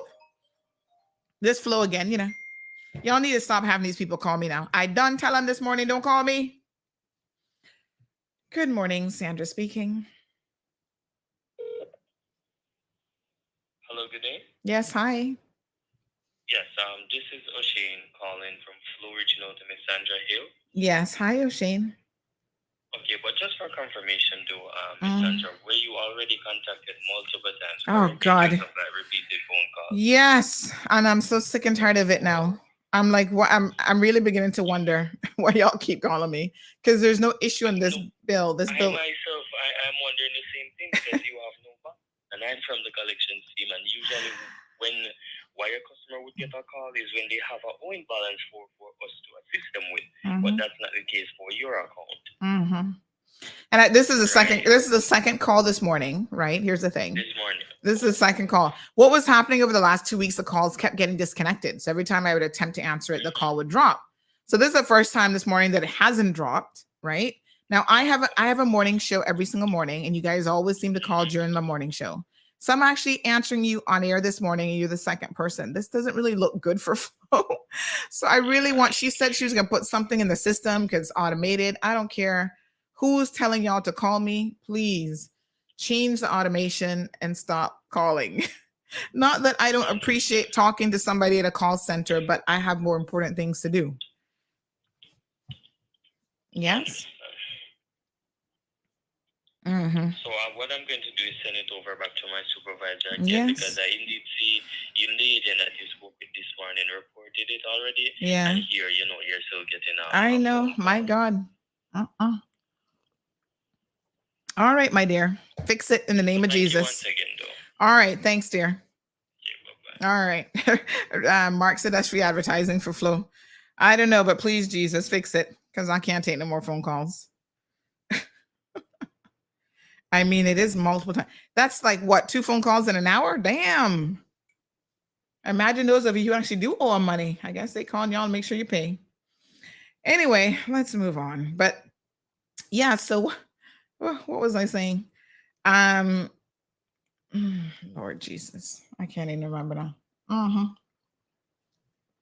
About the national ID. So, there's certain things in life I think that we have all gotten used to compromising on. And then, oh yes, private information. What's private in your life? Well, outside of what happens directly in my household, there's probably nothing more private than your finances. Like nobody needs to know what you make and where you spend your money, and whether you're a good paymaster. Look at Flo trying to embarrass me on the radio this morning. Like I'm not even paying my bills, and there's no bill owed on that phone. Shout out to my friends over at Flo. Change your computers, please. So yes, I mean, that this is what it is. And yet the other day when CNB contacted me and said, oh, we need updated, KYC information. I said, okay, well, what do you need again? And they said, we need this, and this, and financials. I was like, all right, just go to QuickBooks and print it out, child. I don't even bother. And these same anti-vaxxers, the funny thing about it, now they've jumped on the anti-ID, national ID. They'd be the same ones at the bank, giving the bank everything that they needed, but maybe not. Because I hear people like Katina now, she's always trying to be so incredibly relevant. I find her to be one of the most interesting people that I've seen in Cayman. And interesting doesn't mean that that's a good thing. Let me be very, very clear. Right? For the amount of brain power that she has, she seems to use it on all these conspiracies when I'm like, girl, you need to do something else with your life. You need to find some real purpose. And, your purpose should not be trying to get people to believe in all these conspiracies. I'm just saying. Your purpose should be trying to help people like stay out of jail, stay off of drugs, things that you have a good degree of firsthand knowledge with that you could give testimonies on. You're no expert on vaccinations, as was clearly proven. You're no expert on national IDs.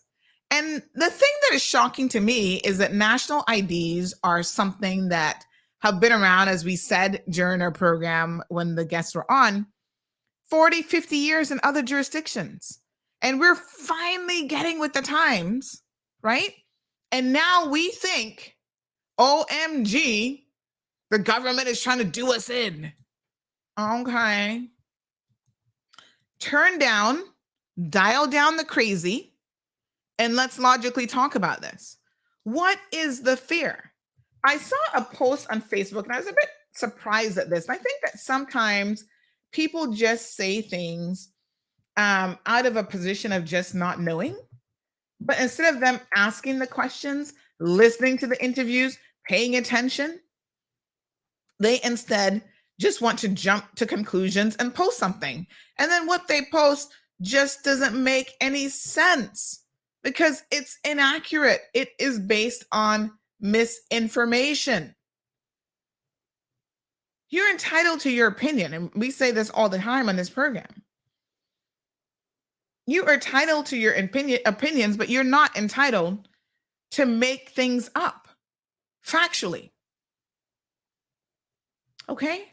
So you can't just make up like, oh, this is my fear with the national ID. And the crazy thing is when you do that, all you end up doing is spreading misinformation, confusing other people, because other people would rather just look at your post, try to take something away from that instead of themselves going to the source, reading the law, reading the proposed bill, understanding what is actually going on.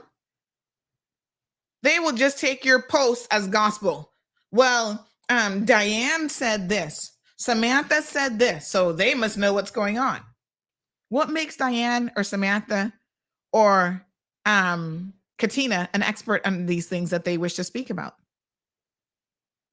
That's the real question that you need to be asking yourselves. So they've been posting up about this register. There's been this post that has been going around highlighting certain aspects of it.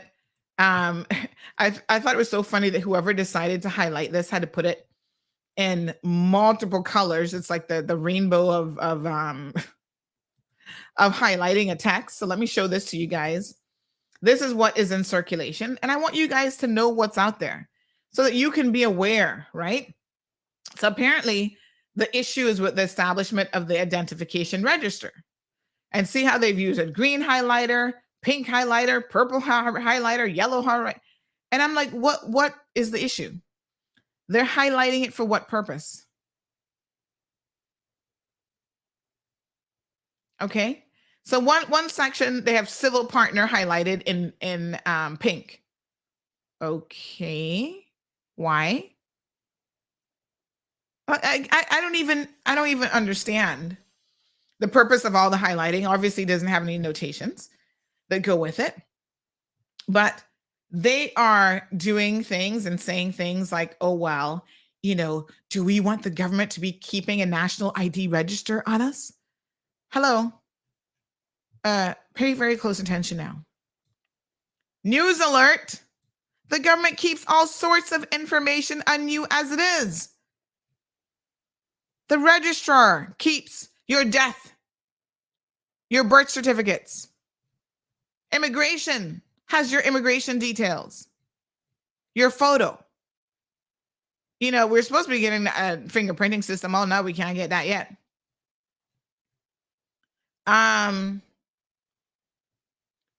It's just absolutely unbelievable, the concerns that people are claiming.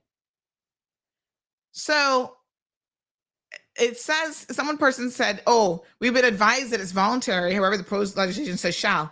Again, had you been listening?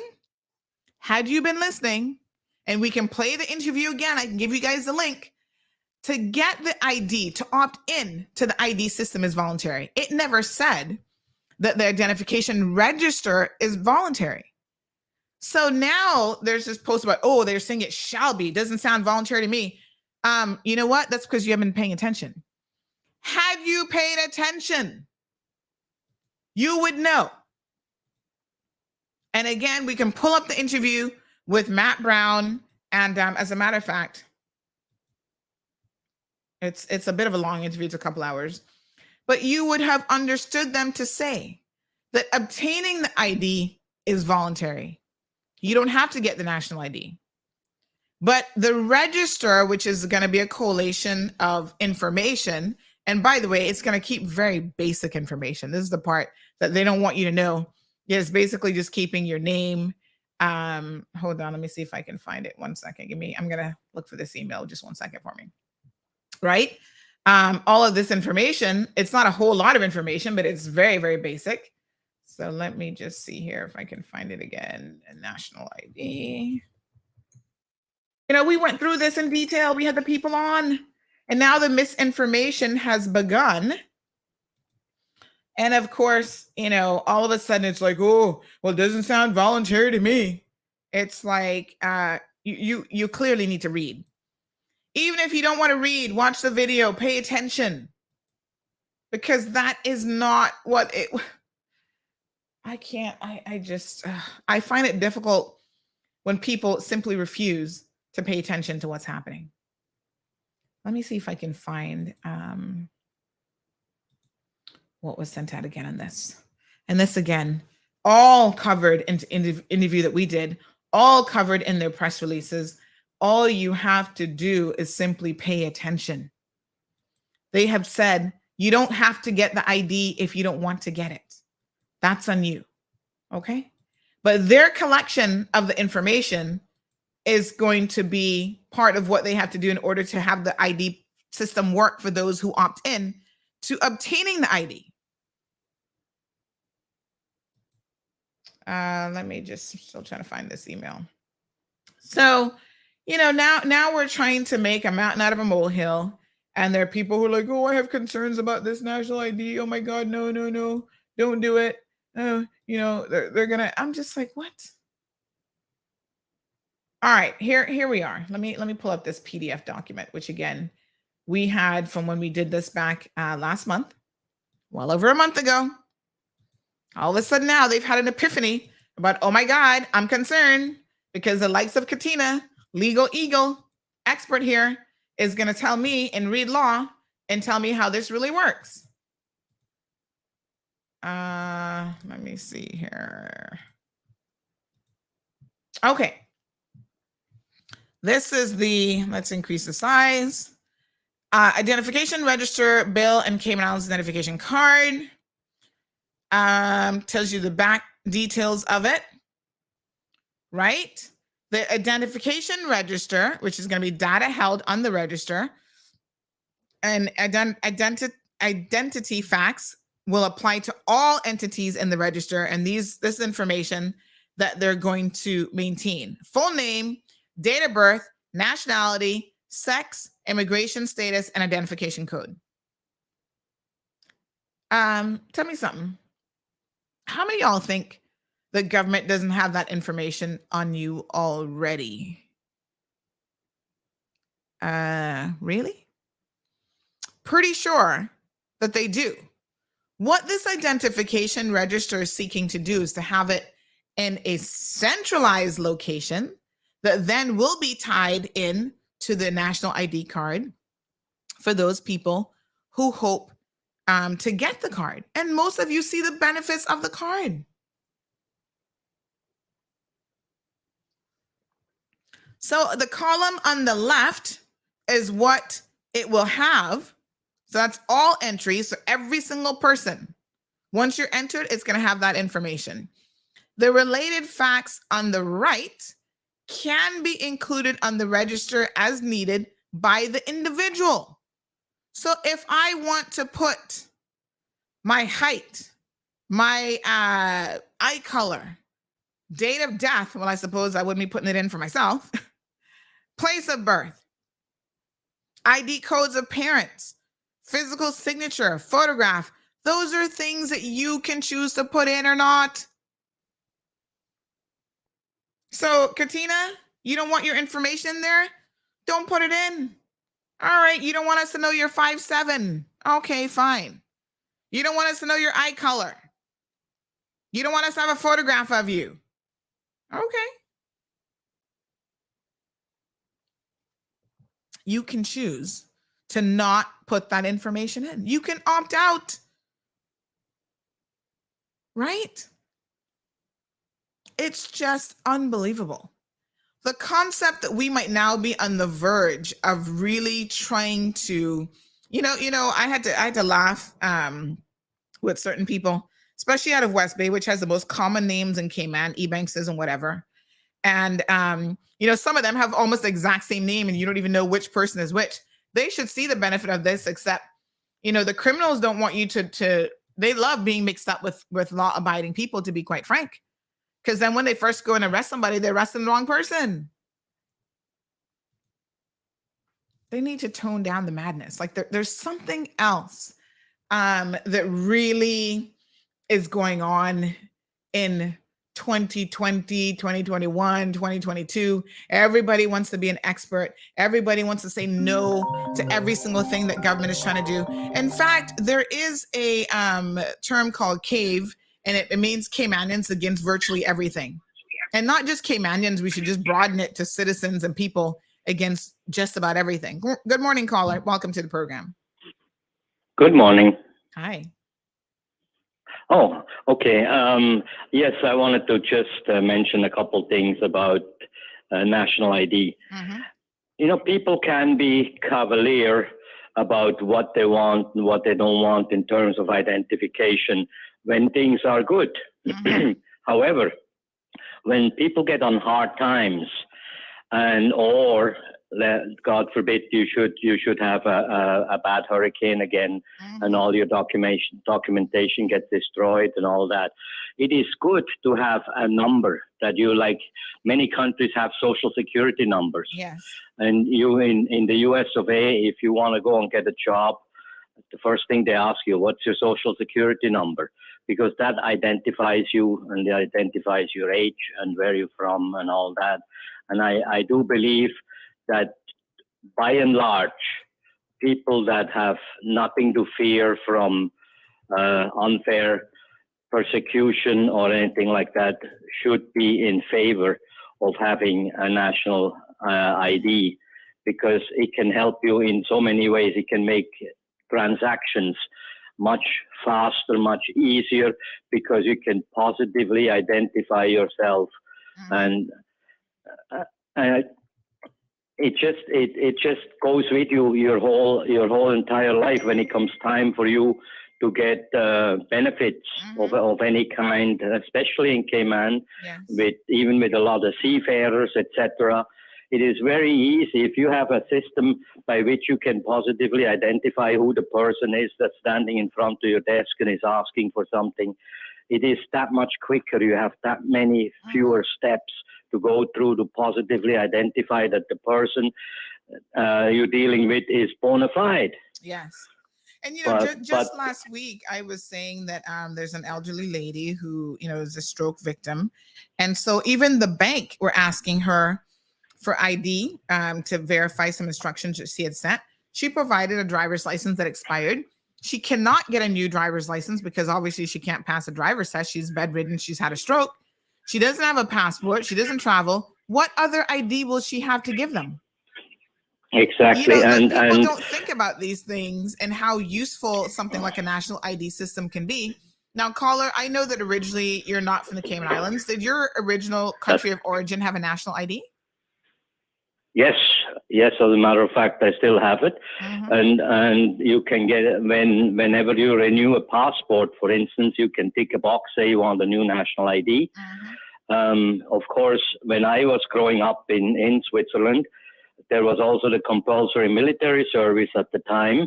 Well, actually, it still exists. And so you get called up by your social security number, for the want of a better word. We have a different term, but it serves the terminology serves the same purpose. So all of those you get that when you are born in my country of origin, but it doesn't mean you cannot be issued one once you become a resident by virtue of either having a residential type of status here, whether it is with working rights or without working rights, doesn't matter. But once you have that legalization process completed of being a resident in the Cayman Islands, you could be issued a social security number or a national ID. And one of the things you just mentioned about the bank, where the bank wanted to see ID, and the driver's license was not satisfactory. They need a utility bill, usually a fairly recent utility bill. And you know why? Because the driver's license, when the driver's license is issued to you, they do not check if the address you gave them was true. Yes. So it could have been a fictitious address that you gave them on the application for a driver's license, because there's no process to verify it before your license get issued. So that's why the banks are asking for a relatively recent utility bill. But once you have a national ID, then you can positively identify yourself to the satisfaction of a bank, because like you said, naturally, if there is a national ID, there is a register of the national IDs, or the system with the data on it, and certain parts of that will be accessible to anybody that's authorized to get it. There may be various levels of access to that information, but certainly for the purpose of identifying yourself for a financial transaction, whether it is buying a piece of land or doing ordinary banking, you have that ID, and instead of running around having to get this and finding a landlord to write you a letter that you have residing at this address, you're renting in this place, you show your national ID, and whether you are just a resident or whether you're a citizen is immediately cleared up. Absolutely. Anyway, that's all my comments on that. Thanks very much. Appreciate it. You have a good day. You too. Bye. All right. We've got another caller on the line. Good morning, caller, and welcome to the program. Yes, good morning. In addition to the caller before, his suggestion, I'm thinking that there should be two bits of information that should be included on the ID. One, your blood type, and next in kin. The reason why I say that is because we have a number of people visiting the island for various purposes, whether work or what have you. Don't necessarily mean that they have family members here. And next in kin, in the case of an emergency, would assist in clarifying a lot of things. Also, we have a lot of accidents on the road. Let's assume that one person gets in an accident, they're unconscious and can't verbally answer any question as to anything. That ID card, and in terms of blood type, can speed up the emergency process. Thank you. All right, very good. It's good suggestion, to be honest. I'm one of those people who can never remember my blood type, as simple and crazy as that sounds. Every single time I see a call for blood donations, I'm like, oh yeah, I should go do that. I can never remember my blood type. And I'm like, oh, how do I get that information again? I have to put in an FOI in myself from the HSA to be able to try to remember what my blood type is.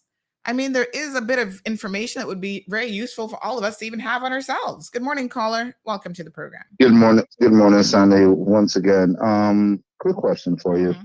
When people look at it, they're screaming about the national ID. Let's separate the people who choose not to take the vaccine, because I know people like to say anti-vaxxers, but let's separate those from those who really jumped on it the hard way. When you look at your voter's registration card, your passport, getting the information from the bank, driver's license, traveling documents, when you go into the U.S., you need to put in the address if you're not a United States citizen where you're staying at. Government's getting all that information. Insurance, when you go to the bank needs to have, every time if you put in your information to the bank, your passport expired on 2022, the bank's going to be calling you up. When you go try to get a loan from the bank, they're going to want a 6 months, your 3 paychecks within the last 6 months. They're going to want your recent water bill, your recent light bill, and so on. So what is the problem? If I choose not to get it, that's my choice. But the bank has all this information on you, right? Monetary Authority have all this information on you. A couple of weeks ago, I was doing side jobs at Stingray City, and I was putting some money in the bank. The bank calls me up and goes, oh, well, we've seen you've been putting a certain amount of money into your bank. We just need to know. I'm like, well, I ain't selling my body, so I work in part-time. And they said, oh, no, we just see some extra money is going into your account. I said, yeah, that's what I'm doing. And that's the reason why when you go and apply and you got to you open a bank account, they wanted to find out how much money you're going to be putting in per month, right? How much is going to be capped. So if you say you're going to be putting in $2,000 and you pass $2,900, they're going to want to know where that extra comes from, right? It's the same place as everything else. What I would suggest, since they're doing this national ID, and this is just to throw out there, a lot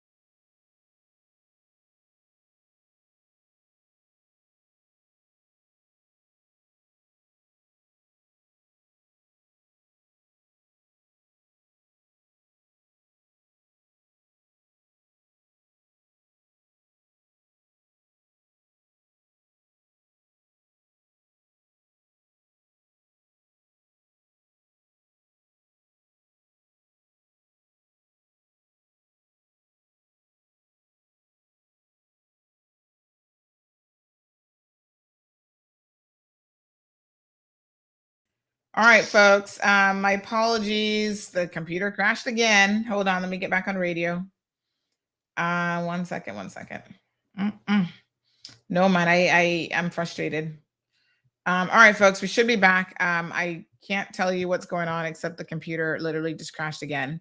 So, caller, you were saying. Yeah. So Jonathan's one of the like, things you is, gone again. Yep, gone again. yeah. By the way, guys, if you decide to buy a computer, just remember the computer's in perfect working order. Just to let you know, it works on a constant basis. Just don't stream. But one of the things is what I think that since they're doing a national ID, look into doing these. You know, like how when you go into the States, you go to Canada, you got your green card, you got a permanent resident card. They need to start doing permanent resident card instead of just giving the people ill will the passports, because once you give them the passport, it's harder to pull back, right? When the people get a permanent resident card, I have to treat it like a green card or use it as a green card. I have a permanent resident card for the Cayman Islands. You hold that permanent resident card, you pay a fee. If you don't pay the fee, you don't get it renewed and your permanent residency drop.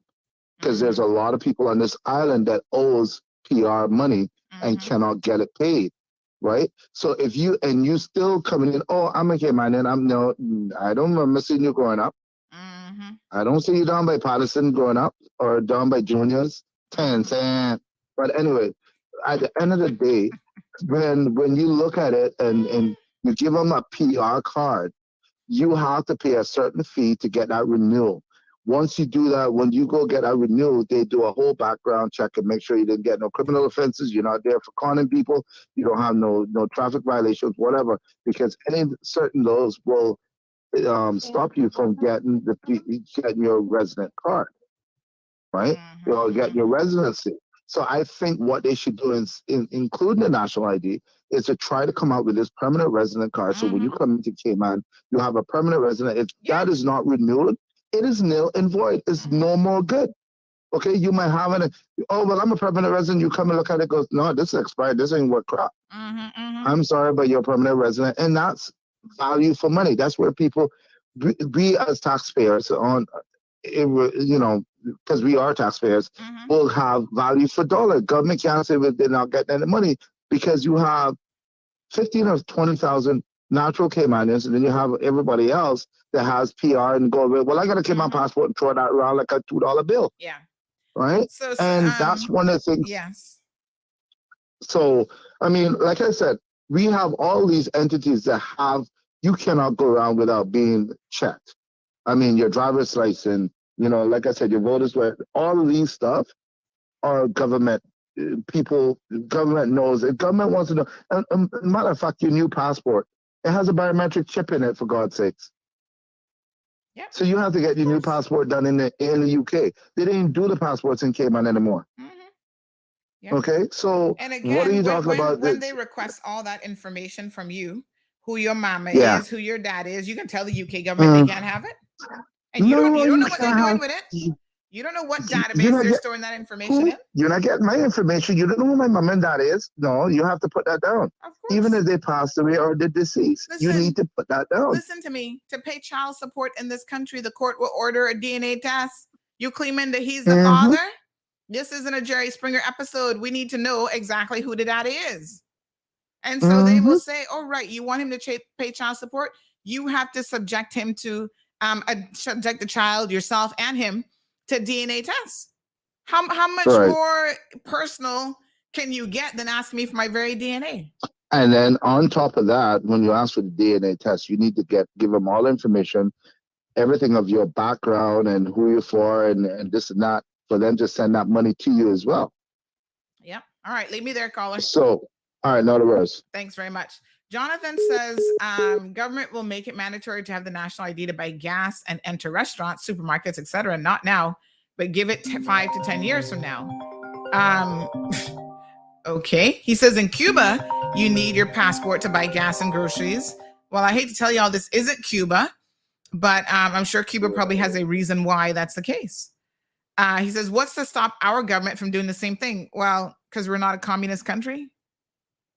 I'm just saying, Jonathan, other countries have had national IDs for 40, 50 years, and you don't see them needing it to buy gas. Comparing us to Cuba is like trying to compare us to, I don't even know what. It's not even remotely the same. We don't have the same history as Cuba. We don't have the same way of thinking. Cuba is a communist country. Let me say this about Cuba. I remember the first time I went, this was many, many moons ago. I was afraid that our mobile service wouldn't work. So I took with me and my friends walkie-talkies. This might have actually been the second trip. I can't remember. Because the very first trip was with Denny. So I think that this was the second trip because I don't remember us having walkie-talkies. So this was probably the second trip. I think I went with some girlfriends and caller, just one second. I'm going to join in the other caller. And I decided to take walkie-talkies. So as I get into the Cuban airport, they said, oh, miss, walkie-talkies are not allowed in our country. I was like, what? It's just a walkie-talkie. Like I want to be able to, it's a little 5-mile radius, talk to my friends in case we don't have mobile service. This was days before WhatsApp. It was still BBM, but still, and they said, nope, we're going to confiscate this from you.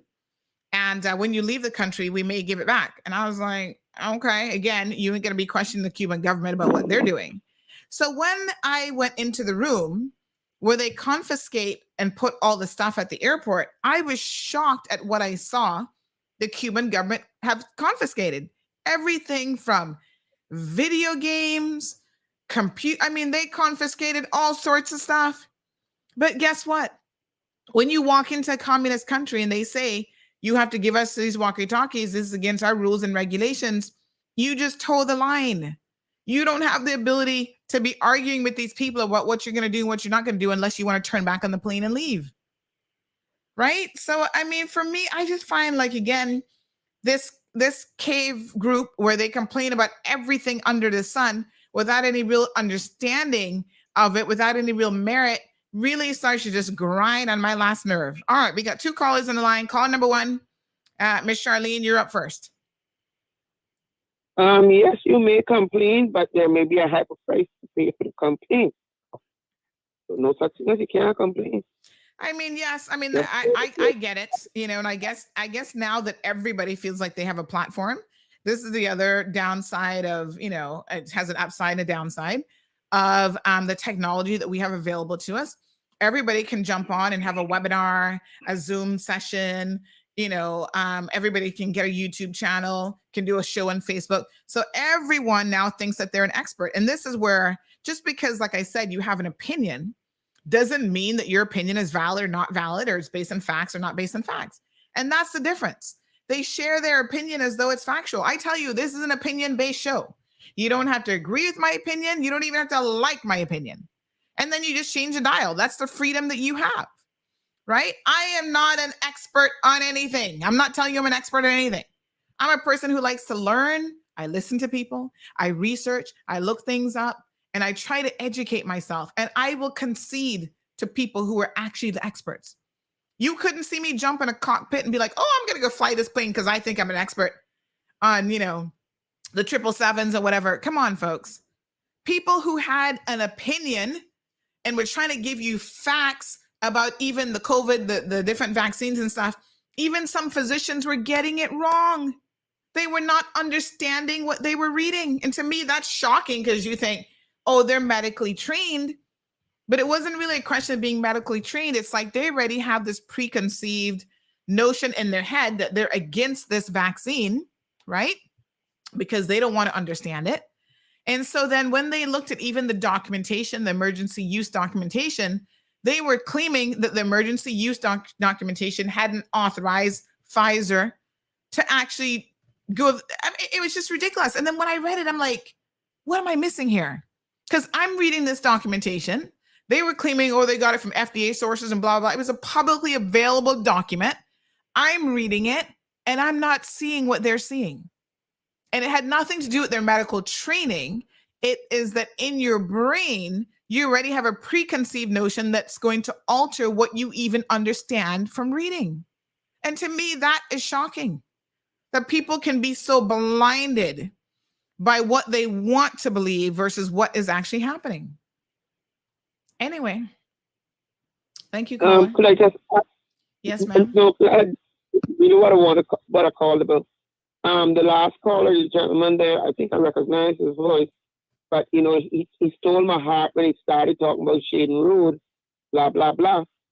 But just to just generally speaking, I think he gave good advice and good working examples, and ergo good steps for the government to take some of his advice on board, and to build us a good process and a good system, because some of the things he said were so spot on, and sometimes and they were so basic that the big thinkers don't really necessarily think about those things. So I felt a little informed just listening to the line of argument that he took. So I mean, I like what he had to say, and the Shaden Road thing. Oh yeah, thank you guys. All right, my dear. Thanks very much. Okay, folks. I mean, what can I say except that it's really, really shocking. Someone makes the following observation about some of these people and their beliefs, even as it relates to the COVID situation. It says it's so very interesting that some people who didn't even pass biology in high school are now experts in vaccines, viruses, and immunology. Shaking my head. That's coming from a physician who actually listens to the program. And yes, and something as simple as this, they don't take the time to learn about national IDs. Listen, they have not even, based on their social media posts, the ones that I've seen, they've not even taken the time to read the bill and understand what is being proposed. So when they say things like, oh, I thought this wasn't going to be mandatory, your lack of understanding has now put you in a position where you will misinform other people. And this is one of the downsides of, again, the social media environment that we live in. Everybody can have a platform. Not everybody should have a platform. You should not be listening to everyone. You must have, as the good book says, a discerning spirit. In other words, when you hear bullshit, you call it. Okay? And not everybody that says something on their social media page knows what they're talking about. It is worth your while to just educate yourself. And listen, choose where you get educated from. Go to the primary source. Stop this foolishness of, oh, I'm going to listen to Katina Anglin because she's an expert. What makes her an expert on anything? I'm not trying to be mean to her. I'm glad that she is no longer on crack. I'm glad she is reformed and that she was able to go to law school and get a law degree and all this wonderful stuff. Kudos to her. It doesn't mean that every time you open your mouth, honey child, that what you say is of value. And you've proven yourself to engage in information that is completely false. So forgive me if I have to question a lot of what you now say. Right? Because the positions that you take on certain things, in my opinion, will certainly lead me to question your other positions, even on this.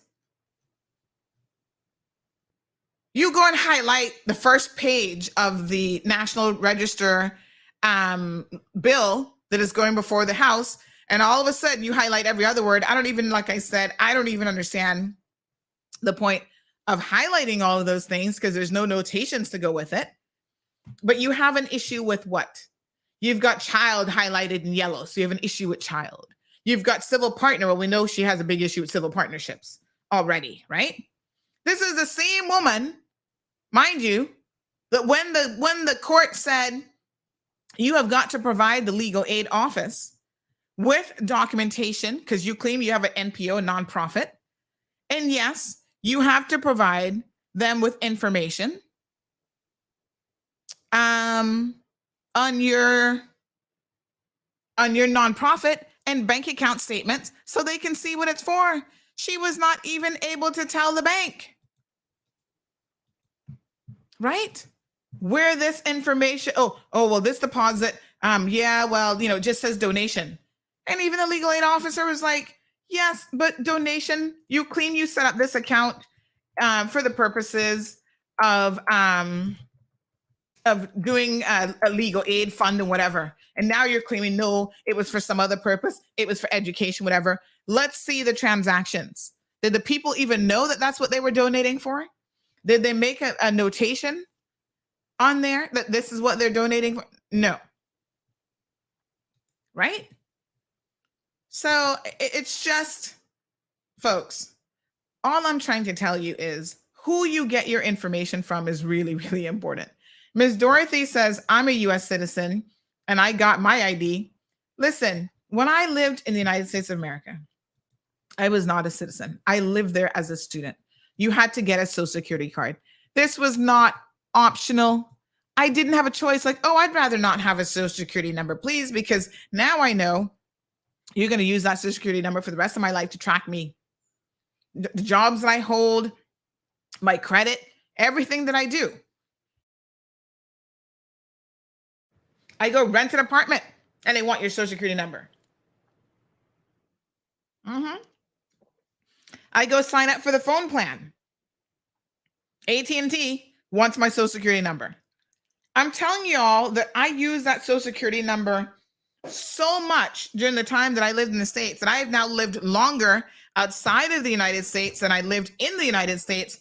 And I do not believe that that is a number I will ever forget. And that is how many digits? At the time, it was 9 digits. I can't even remember telephone numbers hardly that I just heard about last week. But because every single thing that you do in the United States of America, that is your national ID, your social security number. What's the big deal?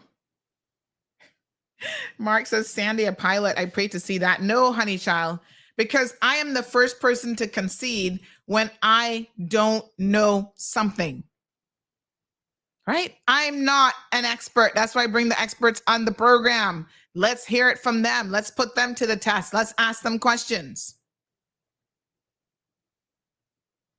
Live says, I think we're forgetting the point that the public was simply asked to give their feedback. Oh, we got a scammer in here trying to sell y'all a date online. Let's go ahead and block them. Soka says, not Jerry Springer Maury. Didn't Jerry Springer do all the DNA tests and stuff too? I wasn't really big into those shows, I'll be honest. Like once in a while, I would catch them when I was in university, but I always thought that Jerry Springer used to do, You're Not the Father. Was it only Maury? I don't know. One of them. Both of them. I don't know. Sandra says, when you travel, the government scans your passport or permits granted. People cooperate with the government and stop your nonsense. I mean, it just seems like to me, again, people are just looking for something to rise up against. It's like rise up against the machines. And every day, you know, they're probably engaging in more risky behavior when it comes to their own privacy. The conversations that they're having on non-secure phones and, you know, like, oh, switch the signal. I got to tell you something. I got a piece of gossip to tell you. I'm like, okay. Criminals are carrying out, you know, criminal activity. And now they're like, oh yeah, let's all do it on Signal because they won't be able to crack that.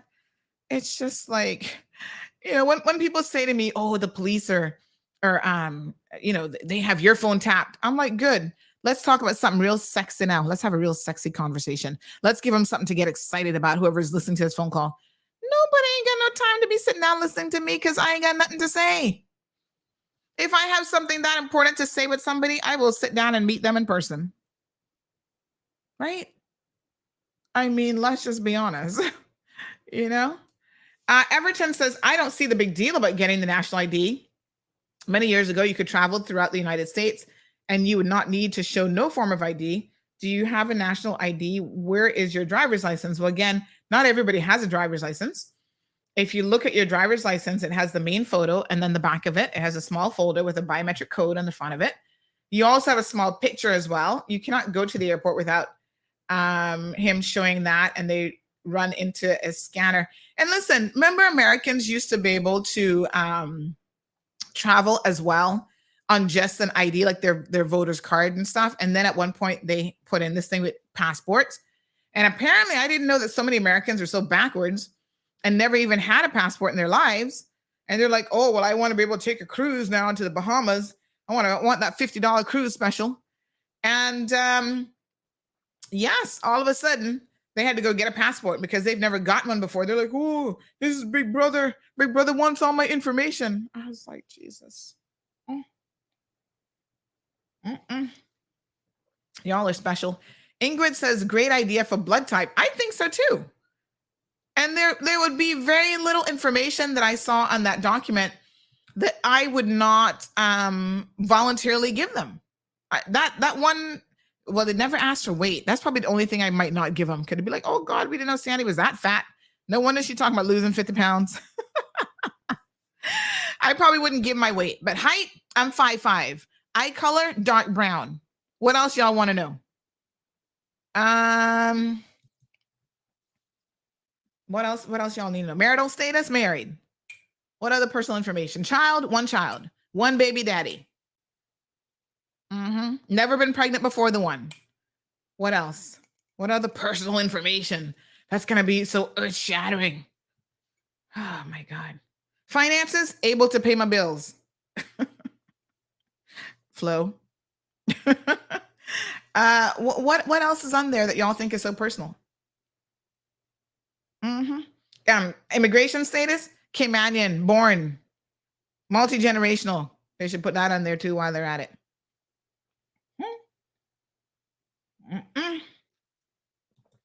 Lord of mercy. Let me just see here now.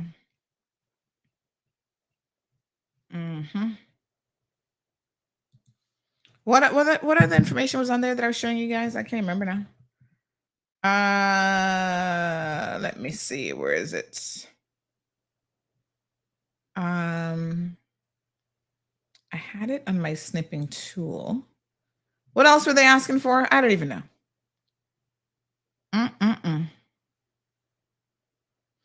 Mark says in some states like Carolina, Texas, Atlanta, you can't even get a driver's license without a social security number. Listen, you're issued a social security number at birth. So I don't know if anybody there in America who doesn't have one of those. So Soka says no, Jerry Springer never did DNA test. Oh, okay. Maury, all right. 911 changed everything. Everton says you could go anywhere around the world with your birth certificate. Then they even scanned my eyes with a red laser light at the Miami International Airport, says Sandra. The misinformation in this community is really, really strong at times. And I do feel like people are easily hoodwinked into thinking that there's something nefarious going on when there really isn't. It's like you want to believe that government wants your information to create a clone of you. Like, I don't even know what the end game would be. What is it that you think you have to hide? I mean, y'all are the same people who take your bank account statements and just put them in the garbage and don't even shred them. So the garbage man going through your trash could learn everything about you. People can get DNA samples from your trash can if they really wanted to. It's just mind-boggling to me when I see these types of things, because I do have to wonder what the real fear is. Participate in the process, folks. Ask the questions. Yes, that is your right as a citizen of this country to ask questions, to educate yourself, understand the registry. Just be careful who you believe is an expert on these things. And just because someone throws up something on social media and they've taken a position on it, that doesn't mean that their opinion or their position or their interpretation even of the law is accurate. There are some fundamental issues, I think, and there's some people who kind of have that personality. There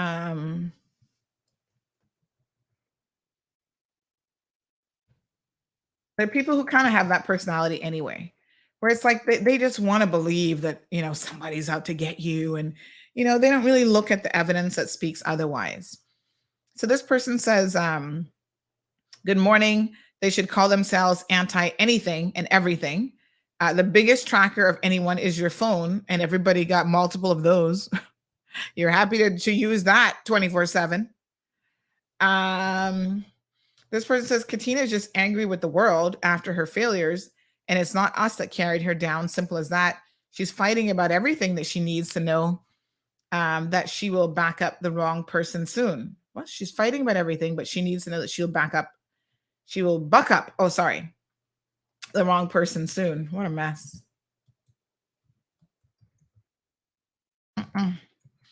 So all I can say, folks, is it's just a hot mess. I mean, I understand human beings and their desire to want to be accepted.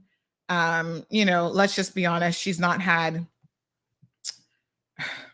I don't even want to make it about her. Let's just say some people in general.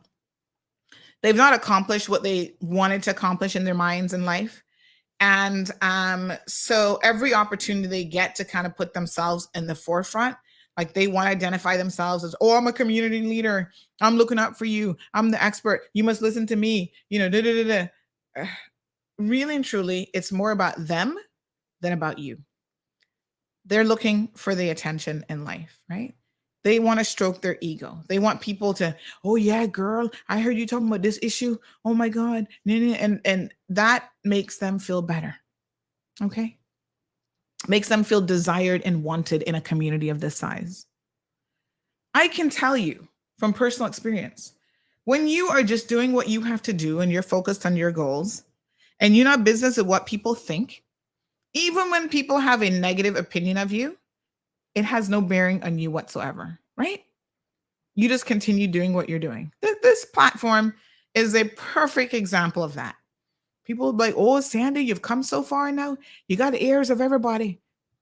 Please remember, there was not that long ago that we didn't have the ears of everybody. And it hasn't changed how I conducted myself. Good morning, caller. Good morning. Who am I speaking to? This is Sandra. Okay, Miss Sandra.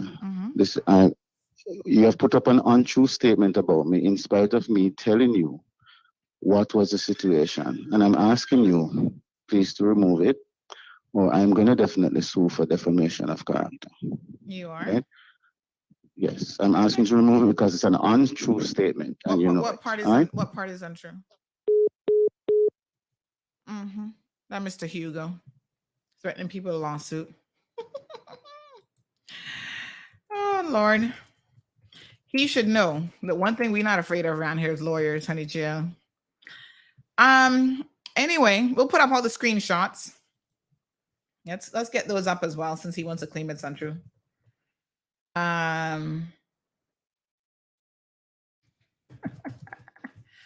Lord have mercy. This is why I can tell y'all something in a second when I finish this thought. We're going to put up all the evidence since he wants to claim that it's untrue. Okay. So here's the thing, folks. Listen, you don't need validation from other people. Okay? When your heart is in the right place and you try to do things the right way, right? Whether someone wants to validate you or not is not your business. Hear me and hear me good. But some people seek validation because of their own insecurities. And it becomes more about them than even the subject matter at hand. And the irony of it is, they fall away when they either don't get the validation that they're seeking. They can't maintain.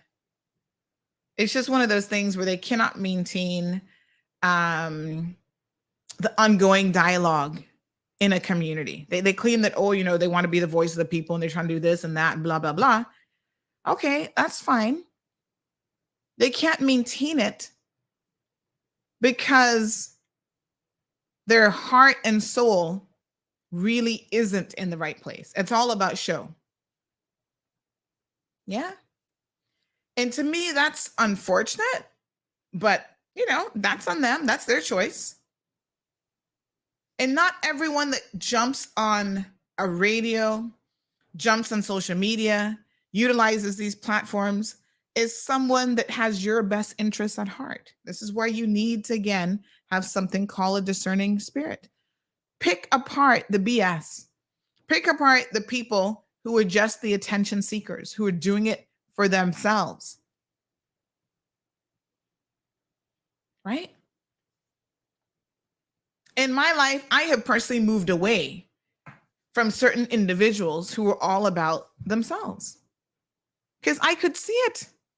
And I'm like, oh, you don't really care about this issue, whether it's the port and they're just there as part of the port referendum group because they want to look good. They want to look like somebody. They have political aspirations. It's not about that. But people in this country have recognized that there is an easy way to try to hoodwink the good people, the voters in this country, into believing you can be a change maker, that you're a person of action, that you can get things done. You associate yourself in certain circles. Oh, I'm an environmentalist. Oh, I'm going to join up with whatever the group was that was doing the whole port thing. That was a good initiative, but there were some people who were involved in that who had ulterior motives. They were just doing so for political clout. They were doing so because they wanted to impress you. And then when it come time to jump up and run for politics, here they come. That's what I keep telling y'all. And you don't have to believe it, but please try to believe me. Everybody's like, oh, Sandy, you should run for politics. You know, you got the answers, man. You'd be good at representative. And I said, no, actually, I would not. I'm good here, right where I'm at right now, what I'm doing. I can affect change on this platform more than a lot of politicians. You believe me. I have the pulse of the community. I'm listening to you guys. I hear what you're saying. I'm not tied up in meeting after meeting, cabinet meeting, legislative assembly meeting, this meeting, that meeting, where I can't even connect with the people. And y'all need to stop this foolishness where everybody who jumps on a platform, all of a sudden you're like, oh yeah, let's vote them in office. Look at where it's gotten you. Think of all the talk show hosts and others who have ran. And when they get in there, you're like, oh Lord, we made a mistake. So stop being sold their bag of goods with a bunch of rotten apples in it. It just doesn't work out for you. We, the people. Yeah. I don't need the reward of your MP salary. There's a lot of things that people can do in the communities in which they live if they really cared, and they wouldn't be seeking any attention, my apologies, or any self-praise for it. They can just get it done. That's all I'm going to say. The ID process, folks, you're able to, like I said, the bills should be online. Go to gazettes.gov.ky, read it for yourself, try to educate yourselves, understand what the issues are. Like I said, when the experts came on this show, right, the people who did all the background research, who looked at all the different implications, who had the, talked about the what's it called? The study group, whatever, that's not the proper name for it, but the working group that was giving them feedback and stuff. They decided not to make it mandatory. Me, I wish they would make it mandatory. I'm like, make the ID mandatory. That's how it's going to benefit the majority of people immediately. Link everything together. Y'all talking about, Caymanians, we're Nowarians. Yeah, they don't even know if we're Caymanians. If we're not, here is a solution that would tie all of that together. Immigration, the registrar, all e-government services. Y'all complaining that government is so this and that. They not got stuff organized. Now here is a solution on the horizon that over time will allow e-services and e-government to come together. It's going to take a while to collate all this information and to have the systems speaking to each other and to make it work. Right? I shouldn't have to go to immigration. I don't. I know y'all do have to get an acknowledgement letter. But wouldn't it be wonderful if when my daughter was born, I didn't have to go to immigration to get an acknowledgement of her status as a Caymanian? Because her mother is a Caymanian and they would have known that? That's inefficient. It's wasting time. It doesn't make any sense. Yeah?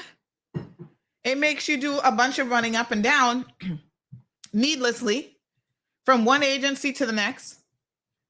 And if nobody values their time, believe me when I tell you, I value my time. I don't know about nobody else, but I value my time. Time is money. Time is enjoying some free time with your family. Quality time. Sleep. If you had more time, what could you do? I ain't got time to be running after one agency to the next agency. Oh my God. Anytime I have to go to government, I'm like, oh, again?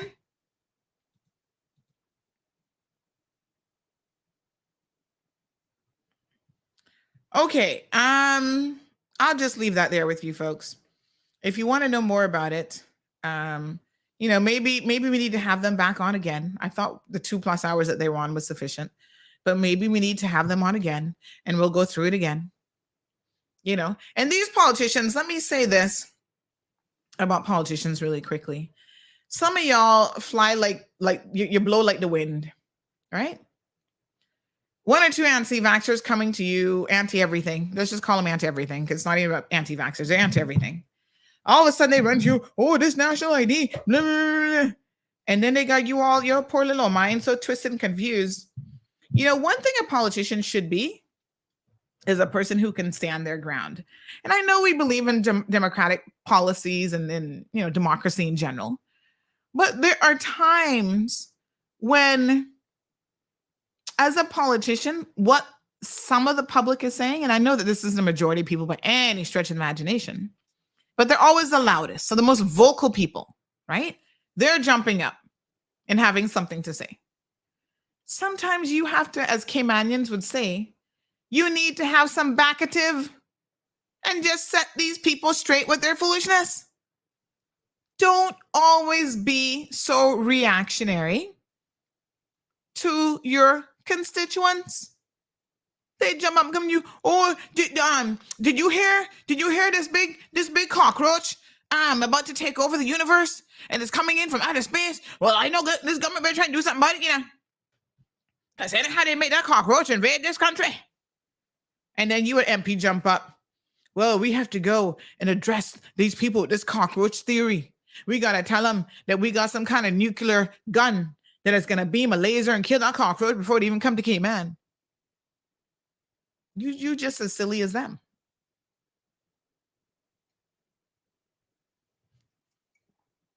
I think information is important. The dissemination is important. It's important that you get good, proper information out there. Yeah. And this is where government communications arm should be doing this. This is something new. You can expect people to have questions. You can expect people to be confused, right? So they came on this show. I don't know if they went anywhere else. Go to everybody. Go to Radio Cayman, because then you get the older folks primarily who need to understand what's going on. You come in here, you get a mixture, right? There's no other talk shows really, but yeah, OC, that's Radio Cayman as well. Go on his show. And this isn't about politics. Remove the politics from this. Let the civil servants do their job of educating the people about the processes and stuff that they have gone through. I'm big on communication, as you guys will well know. That is, if I had to say I'm a little bit of an expert in something, I'm not sure expert is the right term, but let's just say that I'm knowledgeable when it comes to communication and campaigns and in marketing and getting stuff out there. Yeah. I've got those certificates behind my name, those degrees and so on. And you have to give people information in bite sizes. I'm always so surprised at how little government does from a communications perspective. And they expect people to accept certain very big ideas. This national ID thing has been in the works for years. Even Alden was talking about it umpteenth years ago. When y'all were talking about your Nowarians, he said, oh yeah, we soon solved that with a national ID. Y'all wasn't talking about it then. You wasn't up against it then. You would have known that this national ID system is coming. I saw a prototype of it well over a year ago because certain people had access to it. And I saw one, I got to touch it and feel it. Saw the biometrics that is built in. Very, very secure. From then, if I was part of the government communications team, I would have started introducing the concept slowly but surely of the national ID system and the benefits of it and how it would work. Y'all need to do PSAs. God. GIS, government communications, please listen to me. I'm begging you, because a lot of times y'all just get it wrong. You don't seem to understand how to communicate with the people. Your little press release that is too long and nobody can read it isn't how you reach the masses. Huh? What is wrong with y'all? Y'all are so antiquated. Do I need to loan you some of my marketing books? What's the latest one I have around here? Should I drop it off at government building for y'all to start reading? Start doing short video PSAs from a year ago. This should have been done about the national ID. A Did You Know series. Did you know that a national ID will benefit you if you have no other forms of identification? Did you know that a national ID, right, will assist you if you're an elderly stroke victim who can no longer even get a driver's license? Did you know that the register will contain this optional information and this mandatory information? Did you know? I mean, how hard can it be? Information has to be provided in bite sizes, repetitive campaigns over a period of time. So there's more that your communication arm has got to do.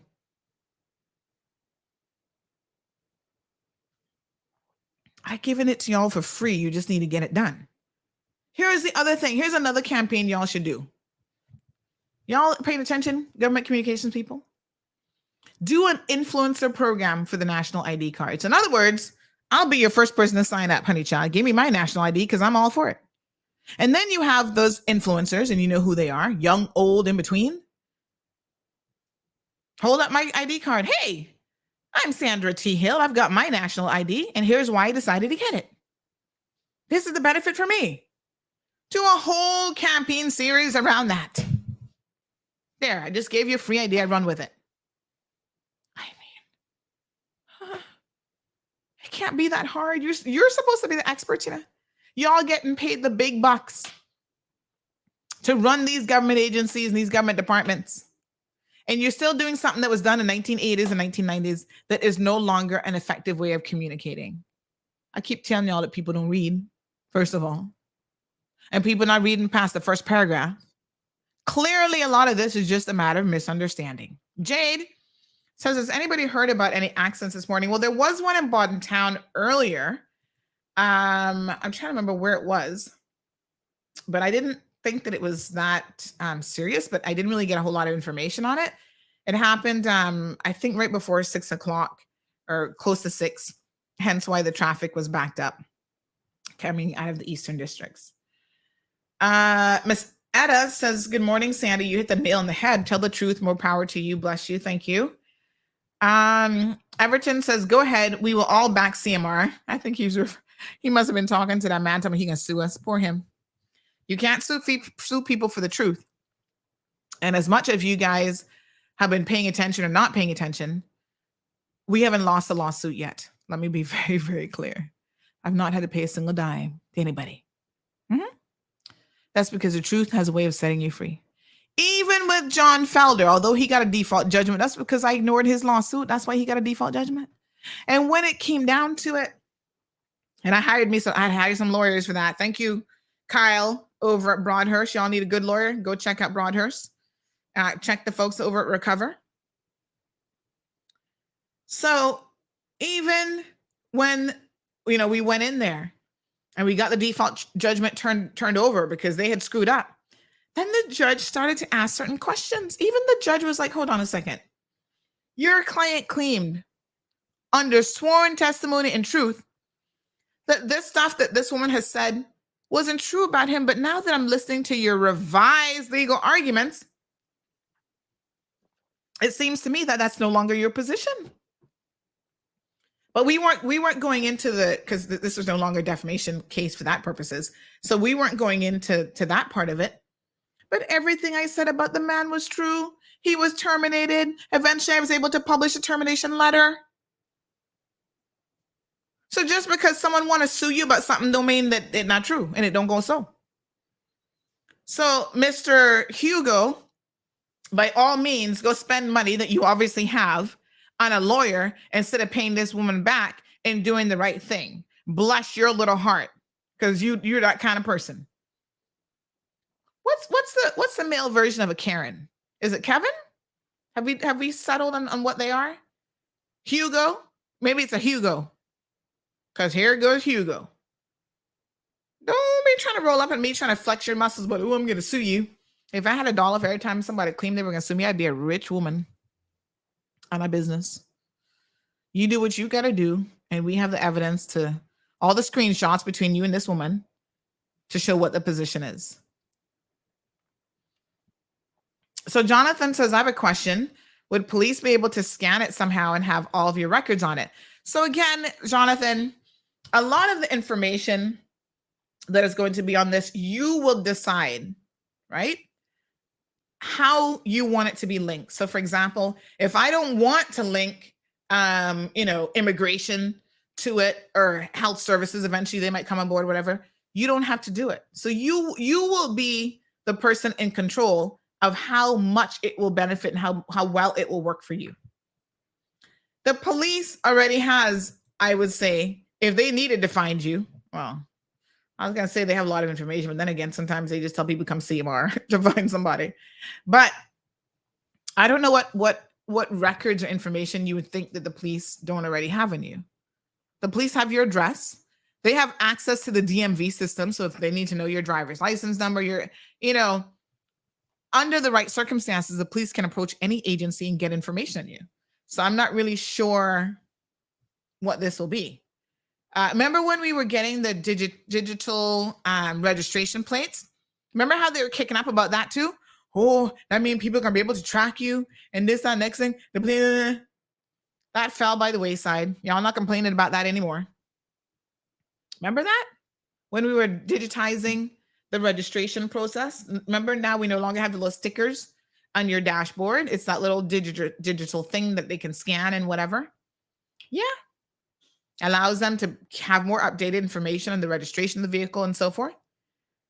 That whole area of vehicular transfers and registration needs to be tightened up because there's too many loopholes that cause other problems. That's why when the authorities, DEH has a derelict vehicle on the side of the road, they can't even tell you who the vehicle belongs to because there's nothing in law that forces somebody to transfer a vehicle within a certain amount of time. People have documentation in hand, and years later, they haven't bothered to transfer it into the current owner's name.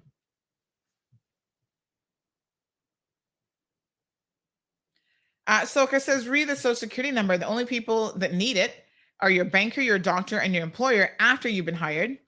If anyone else asks for it, give only the last 4 digits. That is straight from the Social Security office, sent directly to me. But listen, Soka, if you go and sit down to go buy a car, they're going to ask you for your Social Security number to do a credit check. If you go and apply for a credit card, if you apply for an apartment, they're going to ask you for your Social Security number.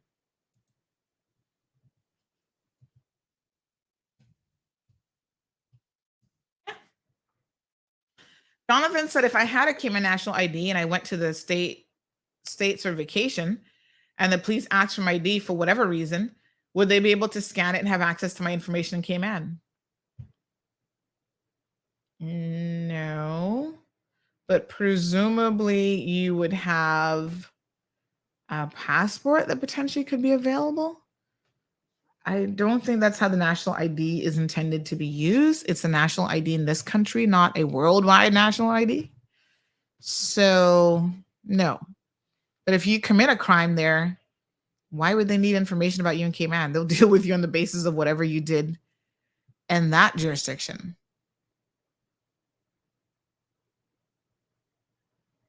So here's the thing. Here's the difference, Soka. I wanted to address this point because after you said that, that got me to thinking. So I wanted to look this up quickly from the Social Security office. And this is what they have said about the giving of Social Security numbers. So it says anyone can refuse to disclose his or her number, but the requester can refuse its services if you do not give it. Businesses, banks, schools, private agencies, etc., are free to request someone's number and use it for any purpose that does not violate a federal law. Sometimes they will issue a different number if you ask, sorry. So this is again from the Social Security office. So this isn't a question of really whether or not you give it. If someone requests it and you refuse to give it, whatever service you were hoping to get from them to be able to rent that apartment, get a car, whatever, they can say, be on your way. We're not going to deal with you. So yes, they can request it. You can deny the request, and then they can also deny access to their services. So it's not like they're forced to give you a service without it.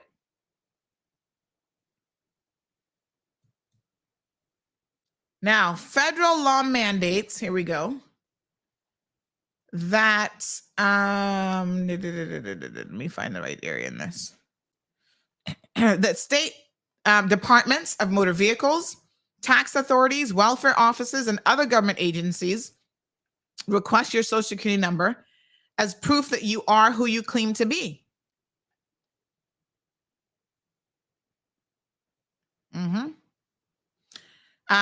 The Privacy Act of 1974 requires that government agencies at the local, state, and federal level disclose to each person whether submitting your Social Security number is required, details on the use of this information, and what law or authority requires its use.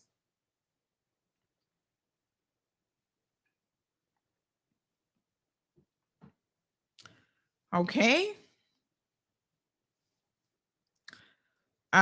It says you aren't legally required to provide your Social Security number to businesses unless one of the following is true.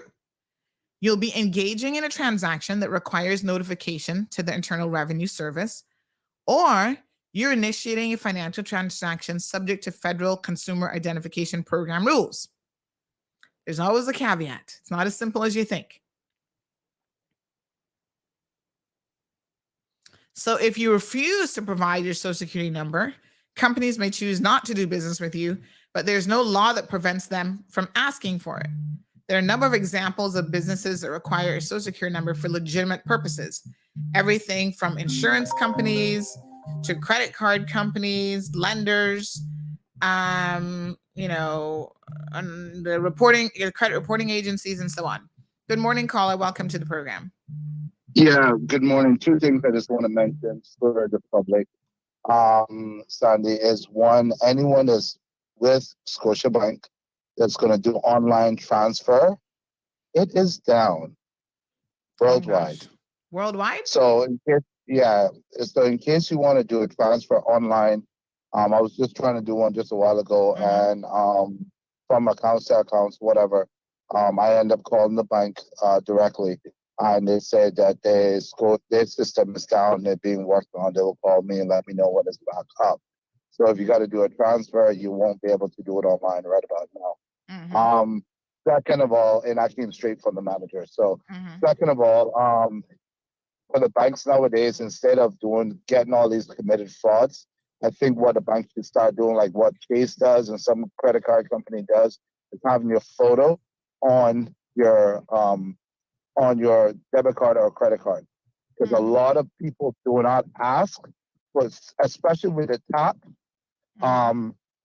What I will tell people right now, if you go into the US or even in Cayman, they're going to start doing it in Cayman.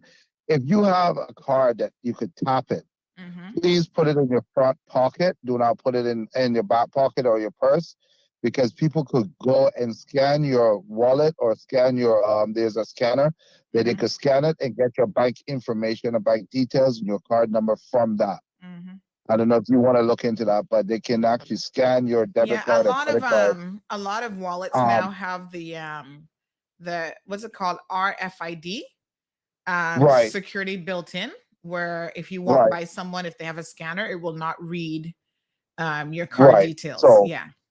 what I would suggest that the banks start to look into putting IDs, because I could go to Foster's or anywhere else and count the amount of times that they ask you for ID. Okay, when you give them the debit card, they just tap it or put it in, then you put it. If they tap it, you don't need to put in your PIN number. Right. So anyone could pick up your card, and you just go there and tap it, and they're not asking for it. Yeah, And there seems to be I mean, I haven't figured it out. I think it depends on the amount and different things, but sometimes they tap it, and if it's a certain amount, you have to PIN. Other times you just tap it.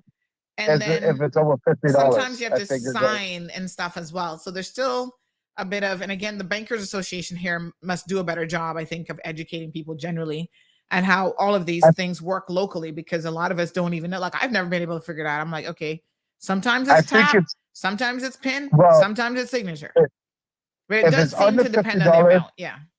If it's under $50, I'm not 100% sure, but I was told that if it's under $50, you can tap it. If it's above that, you have to put in the PIN.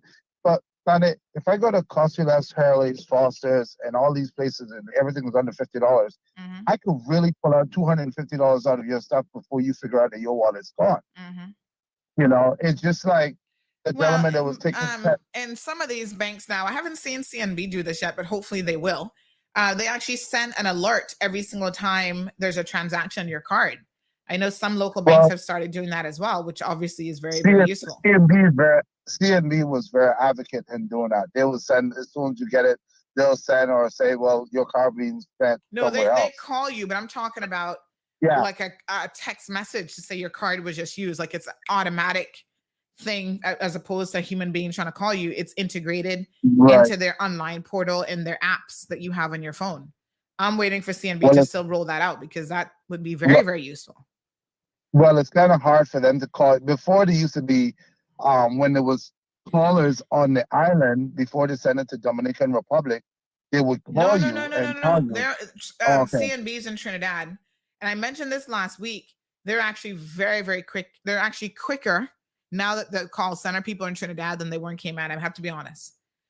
Really? I mean, I might have other concerns about the call center being moved overseas, but when it comes to the efficiency of it, they are very, very efficient. I mean, within a second of it going through, I'm getting a phone call if it's a transaction that they've not seen before on my account. So they call you a lot faster than Flo calls you, right? to Flo's credit, they're calling fast and plentiful. They're just calling me when they shouldn't be calling. Well, what I suggest you do is you do up a bill for advertisement and send it back to them. See how quick they call you back. Well, just to like I said, let people know that Scotia is down with the transfer, and if they can look into putting IDs on your debit card or credit card, because no one's asking for it. So that's one of the things. No one, like I said, ask anyone how many times they've been asked for their ID once they go grocery shopping. They just take the card and go, we got your money. And if someone take your card, how hard is it for the bank to give it back to you? Because you have to go back to the person, whoever charged your card, and tell them that they have no interest in that money, but they're going to want interest because they're going to have to get their money back from whoever purchased the stuff from them. So they have interest in your funds. So I'll leave you at that, and happy Monday. All right. Thanks, my dear. So yeah, I mean, there is quite a bit more, I fancy, that could be done in terms of even consumer security on this island. You know, I'm hoping that we'll eventually get there. Ali says some machines will take tap up to 50 and then will reject and ask for tap for higher. Okay. So $50 seems to be again, you know, the Bankers Association could do a little PSAs here and there to just educate people.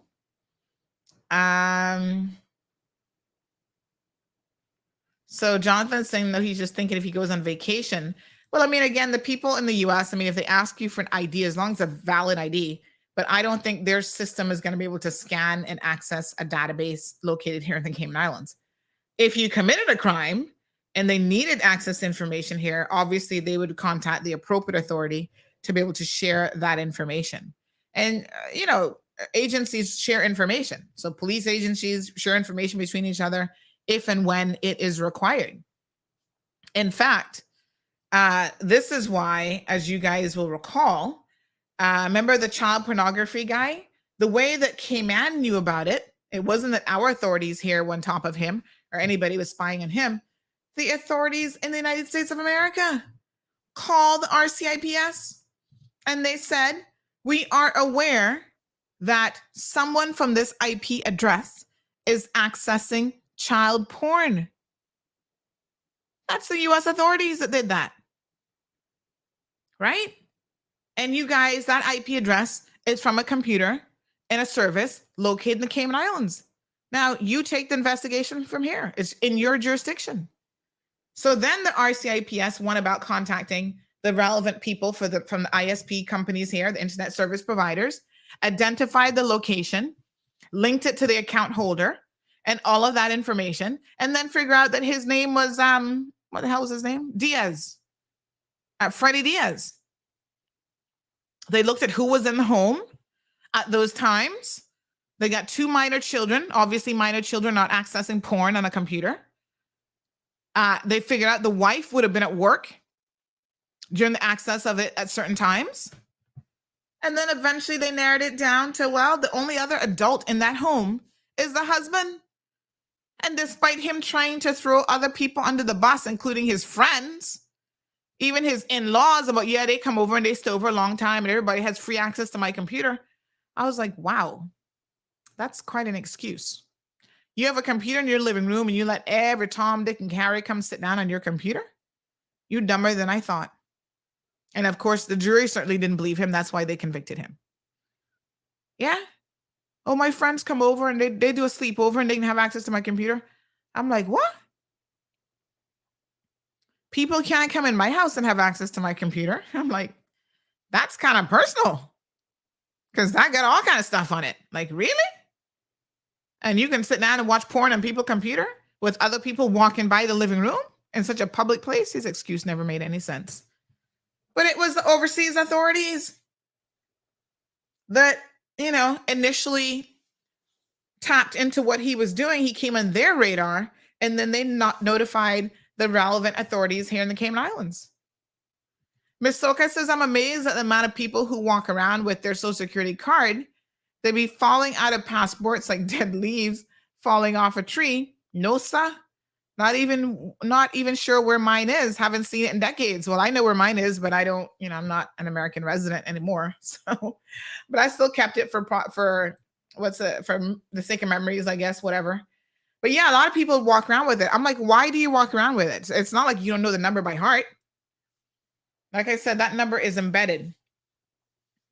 Amanda says that's why they should have a security transaction code. I have an international debit card from Turkey, and every transaction I do, they ask me for the transaction code, which is a 4-digit code. If you do not give the transaction code to the customer service, the transaction will cancel itself after a few seconds. So is that the same thing as a PIN number, Amanda? I'm not really sure what that transaction code is. Good morning, caller. Welcome to the program. Good morning, Sandra. Morning, sir. I think this ID, what government implementing, I think it's very, very, very good. I think everybody should jump on it because, for one, we have so much IDs right now requiring for this and that and stuff. And if you have one ID, you can do all of one transaction. Why not go for it, like you said? And you're not paying a dime for it. Exactly. Yep. And the point is, it's worked in other countries. I mean, I don't even understand the basis of the fear. Yep. I mean, I do understand the public. If you have a criminal background, you want to be skeptical and say if it's going to show up.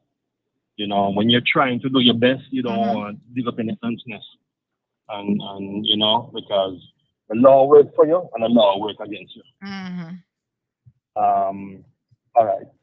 I'm not going to stick on one perspective, but I'm think with the government, like what I heard you mention.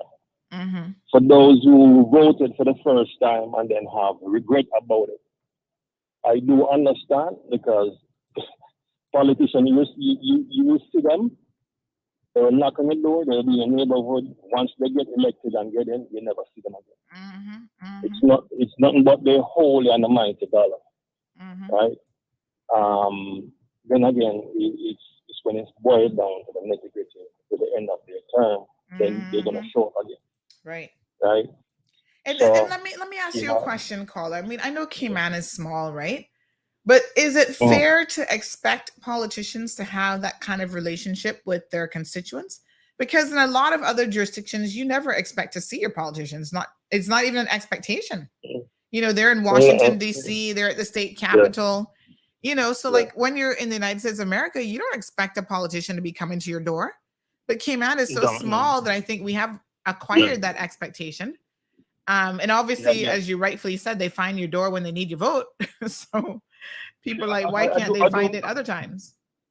I do believe and know that politics is like we call it now a relay. So you're picking up for what the previous done.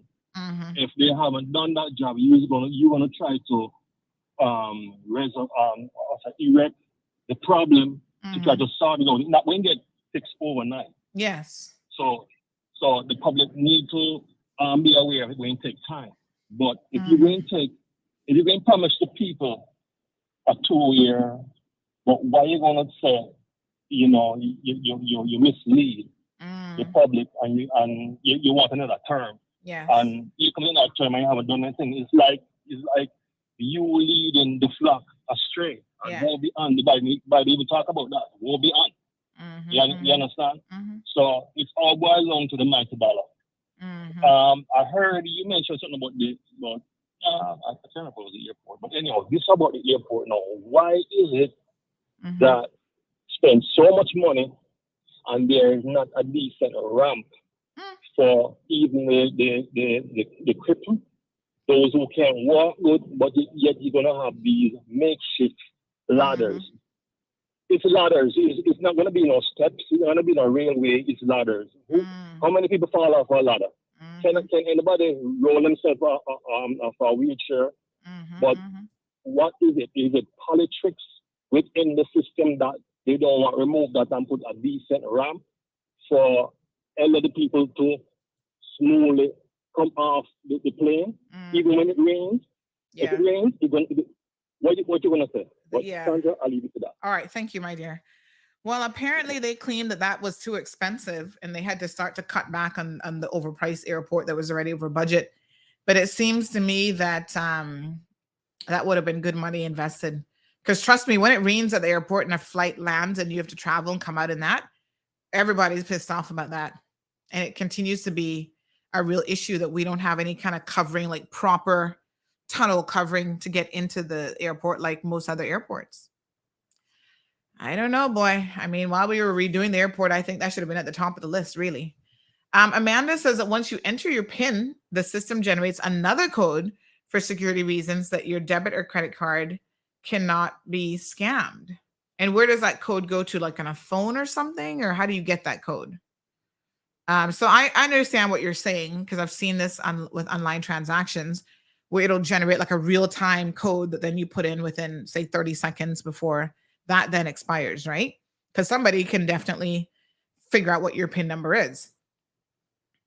Everton says, like I said before, if you don't have a national ID, which considers your driver's license, you cannot open up a bank account in the US these days. Yeah, I mean, Everton says, I would not get off the plane if it's raining. Sit right on the plane until it stopped raining. Amanda says, yes, it comes in as a text message. I got you. And that's probably relatively easy to implement from the banking side. I don't think that that's, going to be difficult because that can be integrated into their existing systems. All right, before we end the program today, let's just have a quick look at the cause list this week. These are all the different justices that are up. And these are the matters starting for them today. So we have a couple of them writing judgments. We like to give you guys an update on court matters. There's an ex parte on notice. Ex parte hearings are like when the other party isn't there. So that's why they don't necessarily name who they are. Looks like we have a couple family court matters. So the FAM is family court. Jessica Maxwell and Kevin Maxwell trying to settle things, settle orders and cost. Elizabeth Barnes and Carney Facey, some kind of enforcement and variation order. There's an adoption that's in family court. So again, they don't tend to name those individuals. We have a case that looks like it's starting today. Possession of unlicensed firearm and ammunition. So that's Marcus Steve Manderson and Thalia Ashante Barnes. That's for 5 days. We have an indecent assault case that's going on. Gordon Aaron McLaughlin. We need to go check that one out. The Crown versus Jerome Alexander Miller. MFS. I always forget what MFS actually stands for, but it's like the hearing before they kind of get started. I'll double check. I always forget what that stands for. Oh man, I always forget that. I'll go check it out.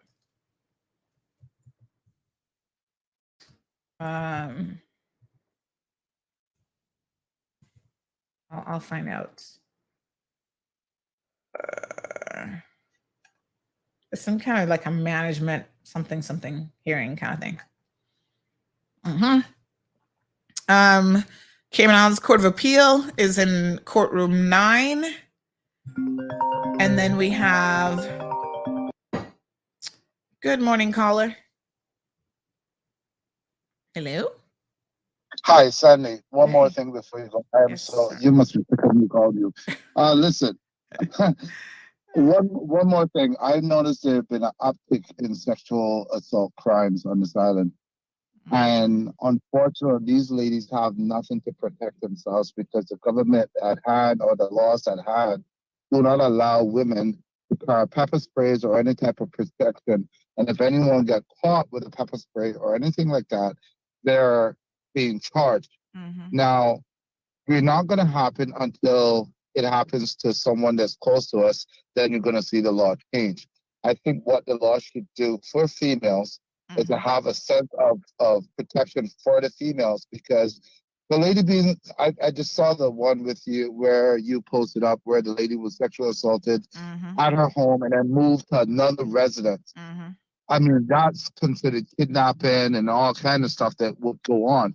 And unfortunately, these ladies are being sexually assaulted and it's coming in like getting TikToks and nothing's being done. There's no I guess announcements or government getting together or police doing any type of posting or anything like that of protecting the ladies. We all know what happened several years ago when someone was abducted and on life in the Barcus area.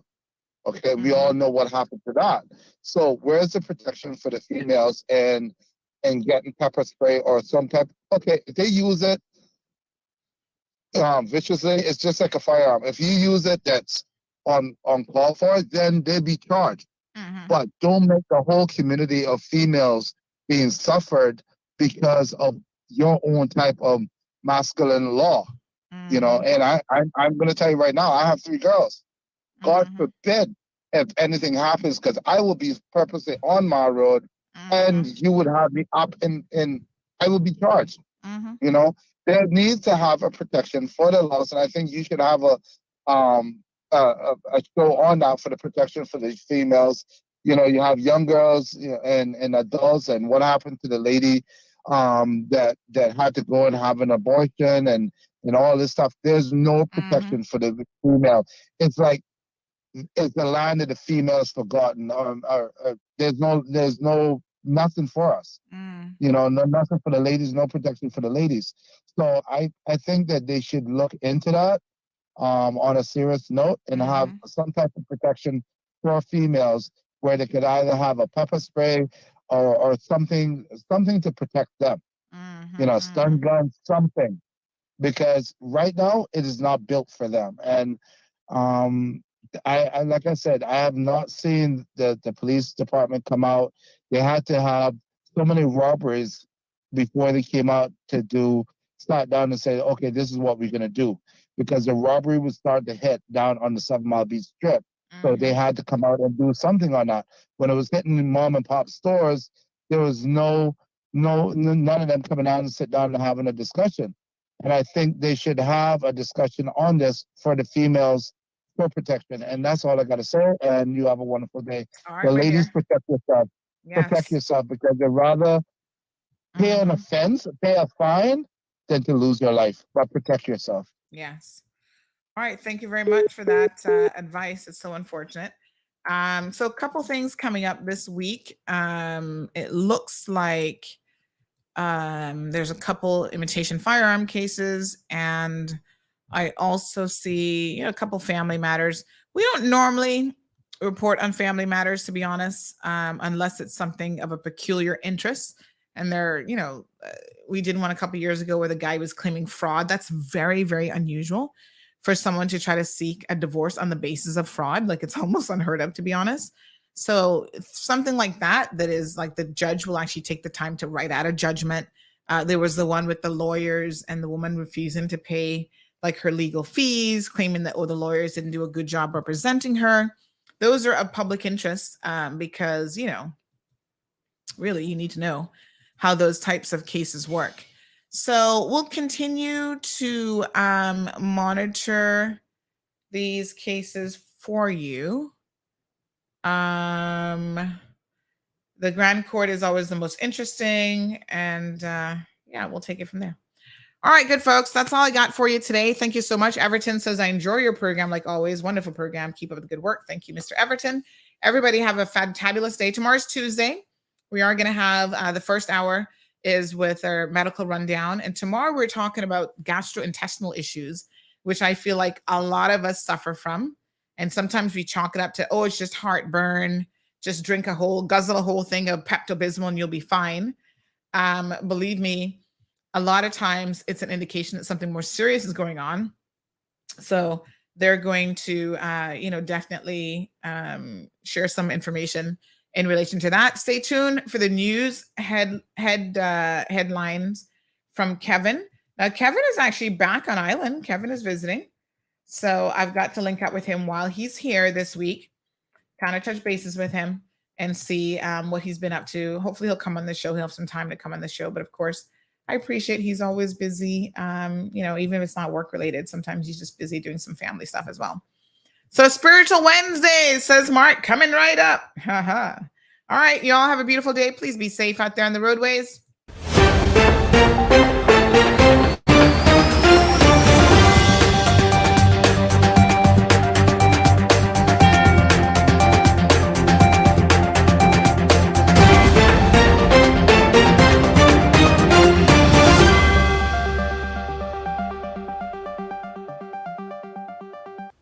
Hello, I'm Kevin Watler, and this is your CMR Daily Buzz.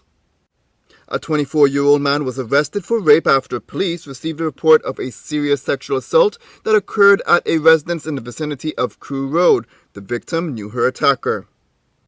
The Honourable Catherine Ebanks Wilkes was sworn in as Speaker of the House of Parliament following a vote of 10-6 in her favour. Sir Alden McLaughlin, the other person put forward for the office, received 6 votes. DART has taken immediate remediation action at the Royal Palms property as the seawall has collapsed, causing additional damage to the property.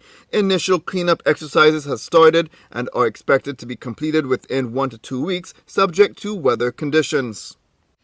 The Department of Vehicle and Equipment Services officially opened a state-of-the-art garage facility at its North Sound Road location. The new garage facility has 19 service bays capable of servicing the various vehicles and equipment owned by the Cayman Islands government.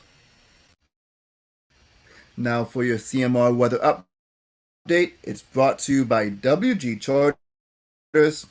Sunrise at 6:41. There will be a few passing clouds, otherwise generally sunny. When the temperature's at 85 degrees Fahrenheit and humidity is at 72% like the forecast calls for. It will feel like it's in the mid-90s. Winds east-northeast at 10 to 15 miles per hour, and then the sun sets at 5:45. At nighttime, the temperature falls to the high 70s. Looking forward, similar weather conditions are expected, except there will be an increase in winds later this week. Now for some regional and international news. The Honduran president has declared a national security emergency to address a significant increase in the number of cases of extortion by violent criminal groups operating across the country. A Georgia man on the run for over a decade on child molestation charges is now behind the bars in the United States after being captured in Jamaica. If you would like to know more on any of these stories, visit caymanmallroad.com or follow Cayman Mall Road on Facebook, Instagram, LinkedIn, Twitter, and YouTube. That's it for now on the Daily Buzz. Thank you for joining me. Please stay safe and God bless.